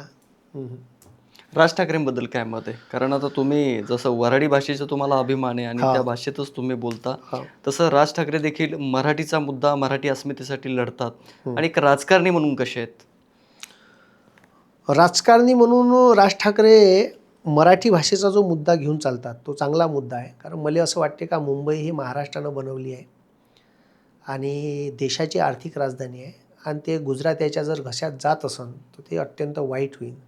आणि भारतातली सगळ्यात मोठी महानगरपालिका आहे. म्हणजे बांगलादेश आणि पाकिस्तानपेक्षा मोठं बजेट मुंबई महानगरपालिकेचं आहे, जे 90,000 कोटीच्या घरात आहे. आणि त्या बजेटवर डोळ्या ठेवून जर कोणाची तिथं सत्ता येत असेल आणि मराठी लोकांचं वर्चस्व मुंबईत खतम होत असेल तर हे कोणी आपल्यासारख्या माणसानं. विरोधक असं बोलतात की राज ठाकरे असतील, उद्धव ठाकरे मराठी अस्मिता यासाठी पुढे करतात की त्यांचं राजकारण करण्यासाठी. पटतं तुम्हाला? नाही. बाळासाहेब ठाकरेंनी 1966 शिवसेना स्थापन केली ते त्याच मुद्द्यावर केली नाही. मराठी माणसाचं अस्तित्व, सूतगिरणी कामगार जे होते, जे बंद्या महाराष्ट्रातून मुंबईत आले होते, त्या सूतगिरण्या बंद पडत होत्या, त्या राजकारणातून शिवसेना उभी केली आहे मराठी लोकांचं अस्तित्व घेऊन. ते काही आताचंच नाही आहे. त्याच्यामुळे शिवसेनेचं पहिल्यापासून पिंड आहे मराठीचा, असं मला वाटते बा, माझ्या वाचनात गेलं म्हणून. शिक्षणावर येऊया. शैक्षणिक धोरण सध्याचं पाहिलं आपण तर तुम्हाला काय वाटतं, शैक्षणिक धोरणामध्ये काही बदल करण्याची गरज आहे आज? भरपूर. काय चुकतंय बरं? भारताची स्पोर्ट पॉलिसी आणि एज्युकेशन पॉलिसी एवढी आमूलाग्र बदल करण्याची गरज आहे. आता शिक्षण काही दिवसानं मोजक्या पैसेवाल्या लोकांचंच होईल, कारण जिल्हा परिषदच्या शाळा हे बंद करायला निघाले. काँग्रेसच्या सरकारनं गावागावात शाळा केल्या, हे गावागावातल्या शाळा बंद करून राहिले. आता मला सांगा, एखादा गावात घिसडखाती समाजाचा, जे म्हणजे इथून तिथं बिराट घेऊन जाते आपलं, ठीक आहे, असा समाज आहे, ते लोक मुलगा कसा शिकवण, तो त्या बसचा पैसा देऊ शकन का बाहेरगावले शिकासाठी, हा प्रश्न आहे. त्या पोरांना मग शिक्षणच नाही घ्यायचं का? म्हणून असेच अनफड राहिले पाहिजे. चायनामध्ये लोक शिकले कमी आहे, पण त्याच्या स्किल डेव्हलप केला आहे. मग त्याला चार्जर बनवता येईल, त्याला मोबाईल दुरुस्त करता येईल, त्याला मोबाईल बनवता येईल, त्याला LED लाईट बनवता येईल. हे स्किल डेव्हलप केल्यामुळे तिचा माणूस उपाशी राहत नाही. बरं, गावातला एखादा अनफड माणूस आहे, ज्याला एक दरवाजावर कलाकुसरीचं काम येते, तो उपाशी मरते का? नाही मरत. मग आता तो उपाशी काहून? तर त्याच्याकडं स्किल आहे. आता माझ्याकडं स्किल आहे, टीचिंग स्किल आहे, मी कसंही माझं पोट भरू शकतो. हे स्किल विद्यार्थ्यामध्ये डेव्हलप केलं पाहिजे. नुसतं शिकून होणार नाही, शिकण्यासोबत मग चायनामध्ये शाळेमध्ये पोरांना कोरीव काम करणे, इलेक्ट्रिकचं काम करणे, नळ फिटिंगचं काम करणे, कलाकुसरीचं काम करणे, टोपले विणणे, ह्या सगळ्या गोष्टी. आणि स्किल बेस एज्युकेशन. आणि पोरगा मोबाईलपासून बी दूर राहतो त्याच्यामुळे. ठीक आहे. तिच्या स्पोर्ट पॉलिसी एवढ्या खतरनाक आहे का त्या पोऱ्याला सांगते का तेरे को गोल्डी लाना आहे, सिल्वर नाही आणि काश्य नाही, तू फक्त आण तर गोल्डस. आणि त्याला तयार बी त्याच पद्धतीनं करते. त्याला उचलून घेऊन जाते शाळेतून आणि स्पोर्ट अकॅडमीत टाकते आणि त्याला पूर्ण त्याच्या डाएटपासून सगळे लक्ष देते तिचं सरकार. आपल्या भारतात तर राजकारण करते. एखादा चांगला खेळाडू असेल तर त्याला त्याच्या जेवणात डोपिंग केमिकल टाकन, त्याला डोपिंगमध्ये फसवून टाकन. एखादा पुढं जात असेल तर त्याला फसवायचा कसा, त्याला खेळूच द्यायचा कसा नाही, त्याच्या जागी दुसरा प्लेअर खेळवायचा. हे जे राजकारण चालते, हे राजकारण स्पोर्टमधलं बंद झालं पाहिजे. एज्युकेशनमधलं राजकारण बंद झालं पाहिजे आणि खरंच एज्युकेशन पॉलिसी चायनासारख्या स्किलवर आधारित उभ्या केल्या पाहिजेत. आता जाता शेवटचा प्रश्न, तुमचे अनेक शेकडो व्हिडिओ आहेत, त्याच्यावर हजारो कमेंट असतात, काही जण ट्रोल करतात, तुम्ही सगळ्यांचे कमेंट वाचता? नाही, कमेंट्स नाही वाचत, एवढा वेळ पण नसतो. आणि मी त्या कमेंट्स कोणी निगेटिव्ह बी केल्या तर मी त्याच्याकडं पॉझिटिव्ह दृष्टिकोनातून पाहतो. त्यानं कमेंट्स केली म्हणजे त्यानं माझा व्हिडिओ पाहिला आहे, म्हणजे त्याच्या डोक्यात गेला का मी का सांगितलं आहे. त्यानं कमेंट्स केल्यामुळे त्याच्या 5,000 मित्राले आपोआप माझा व्हिडिओ चालला जाते. जाता जाता शेवटचा प्रश्न, या प्रश्नाने आपण शेवट करूयात. तुमचे आवडते मास्तर कोण? माझे आवडते मास्तर कोण, तर मला एक ढोले सर होते माझ्या 10व्या वर्गात. एक किस्सा आठवते त्यांचा. एका मुलाकडं होमवर्क दिलं होतं आणि करून नाही आणलं, तर ज्यांनी ज्यांनी करून नाही आणलं त्यालाही मारलं. एक रूळ होता काळावाला असा जाडा, आणि रपारप 3-3 सोटे दे, आणि ज्यानं मागं घेतला हात त्याला पुन्हा 3 दे. पोट्टं चांगलं त्याच्या डोळ्यातून पाणीच सांडे. तर मारलं पहिले आणि मग कारणं विचारले. तर त्या पोरानं कारण सांगितलं का माझ्या वडिलांनं मला रजिस्टरच घेऊन नाही दिलं. तर त्याला खूप वाईट वाटलं त्याच्यानंतर. तर त्यांनी काय केलं, 200 रुपये दिले आणि रजिस्टर बोलावले. तेव्हा रजिस्टर 10 रुपयाचं होतं. तर ज्या ज्या पोराकडं रजिस्टर नाही ते त्या पोराला रजिस्टर दिले. तर तो एक शिक्षक माझ्या मनात आदर्श नाही. मी 5व्या वर्गापासून विवेक माध्यमिक विद्यालय माझ्या गावात आहे, खाजगी शाळा होती एक अनुदानित, तिथले शिक्षक. आणि एक होते पोहाणे सर, ज्यांनी आम्हाला मॅथ शिकवलं, आणि एक मराठी भूगोल शिकवायचे पवार सर. तर हे मला चांगले शिक्षक लाभले त्यावेळेस आणि अनेक मार्गदर्शन त्यांनी वेळोवेळी मला केलं. त्याच्यानंतर माझे वडील खूप खतरनाक माणूस होता, म्हणजे आहे. माझ्या वडिलाला खूप मोठा अनुभव होता बऱ्याचशा गोष्टीचा. कधी वावरात जर मोटार बिघडली, त्याचा एक किस्सा सांगतो, संपवतो. मी शेती करायचो, तर माझ्या विहिरीत सबमर्सिबल मोटार होती. तर मग मी गेलो शेतात गेल्यावर स्टार्टरची बटन दाबली आणि बटन दाबल्यावर मोटार चालू आहे आणि बंद पडे, चालू होईन बंद पडे. मी फोन केला, बाबा म्हणलं हे मोटार चालू होऊन बंद पडून राहिली. तर म्हणे फेज चेक कर बरं म्हणे. मग तिथं बल्बनं फेज वायरचा होताच, मग मी ग्रीपमध्ये टाकून फेज चेक केला. तर म्हणलं एक फुल आहे आणि 2 डीम आहे म्हणलं. तर म्हणे फेस टू फेस झालं म्हणे, मोटार लावू नको म्हणे, नाही जयन म्हणे. साला म्हणलं फेस टू फेस म्हणजे म्हणलं. तर म्हणे वायर चिकटला असं म्हणे, जा बरं म्हणे डीपीपर्यंत पैदल. मग गेलो मी पैदल. तर खरंच वायर मधात असा चिपकला होता. साला म्हणलं माझ्या बाबाजीले कळलं कसं, बुड्याले बाबाला कळलं कसं का फेस टू फेस झाला आहे. मग फोन केला, म्हणलं हो खरंच फेस टू फेस झाला आहे. थांब म्हणे, राहू दे तसंच म्हणे, एक गोटा मारून पाय बरं म्हणे, जाते निघते का. तर ते गोटे मारले तर ते गोट्यानं काही निघालं नाही. मग लाईनमॅनले बोलावलं, करेक्ट केलं, मग चालू झाली. मग पुन्हा 1-2 महिन्यानं पुन्हा तसाच प्रॉब्लेम झाला. पुन्हा मोटर स्टार्ट होय आणि बंद पडे, 2-3 मिनिट राहिली का. म्हणलं बाबा पुन्हा हे मोटार का नाही चालू होऊन बंद मागच्यासारखीच होऊन राहिली. म्हणलं फेज चेक कर म्हणे. फेज चेक केले, मग 3ही फुल होते. आता तर 3ही फुल व्हायची म्हणलं. तर म्हणे त्याचं म्हणे बूज गेले म्हणे मोटारीचे. साला मोटार पाण्यात आहे. म्हणलं बाजीले कसं कळलं बूज गेले. मग मोटार काढली आम्ही आणि मोटार काढल्यावर दुरुस्त करायला नेली. तर त्याच्या मागं जुन्या मोटारीले सबमर्सिबलले मागच्या साईडले कॉपरचे बुश येतात. खरंच बुश गेले होते. म्हणलं बाबा हे तुम्हाला कळलं कसं जी. म्हणलं अबे एवढे उन्हाळे पावसाळे पाहिले आहे म्हणे. आता का म्हणजे अनेक गोष्टी त्याच्याकडून शिकायला, शिवाय द्यायचे मला, खूप शिवाय द्यायचे. आणि विशेषतः माझ्या वडिलांची एक होती का एकट्यात नाही झापे. म्हणजे आता हे सायकॉलॉजिकली चुकीचं आहे, विद्यार्थ्याच्या मनावर किंवा त्या मुलाच्या मनावर परिणाम होते. 4 चौघात इज्जत काढायची माय. म्हणजे हे BSc शिकलं पण याला डोकसं नाही आहे, अमकं नाही ढमकं नाही. ते ऐकून घ्यायचं. मग आम्हाला सवय झाली होती तशी. पण वडिलांकडून खूप काही शिकायला भेटलं. तर हे आयुष्यातले 3-4 गुरु आहे ज्यांच्याकडून चांगल्या गोष्टी शिकायला भेटल्या. नक्कीच. तर हे होते नितेश कराळे गुरुजी मास्तर, ज्यांना आपण व्हिडिओच्या माध्यमातून अनेकदा पाहतो. विद्यार्थी त्यांच्याकडून ज्ञान घेतात, अनेक विद्यार्थी त्यांनी घडवत आहेत आणि भविष्यात घडवतील. तुमच्या शैक्षणिक कार्याला खूप खूप शुभेच्छा आणि राजकीय वाटचालीसाठी सुद्धा खूप खूप शुभेच्छा. आणि लेट्सअपशी मनमोकळ्या गप्पा मारल्याबद्दल खूप खूप धन्यवाद. Thank you so much. सोशल मीडियाच्या भाऊ गर्दीत विश्वासार्हतेने चकाकणारे नाव म्हणजे लेट्सअप मराठी. सगळ्यांना, सगळ्या नागरिकांना ती स्पीच, ती लेट्सअप वरील मुलाखती म्हणजे विचारांचा खजिना. त्यानंतरच्या निवडणुकीमध्ये मला सोडून गेले. बातम्या केवळ वस्तुस्थिती सांगणाऱ्या, न प्रोपगंडा, फक्त जनतेचा अजेंडा.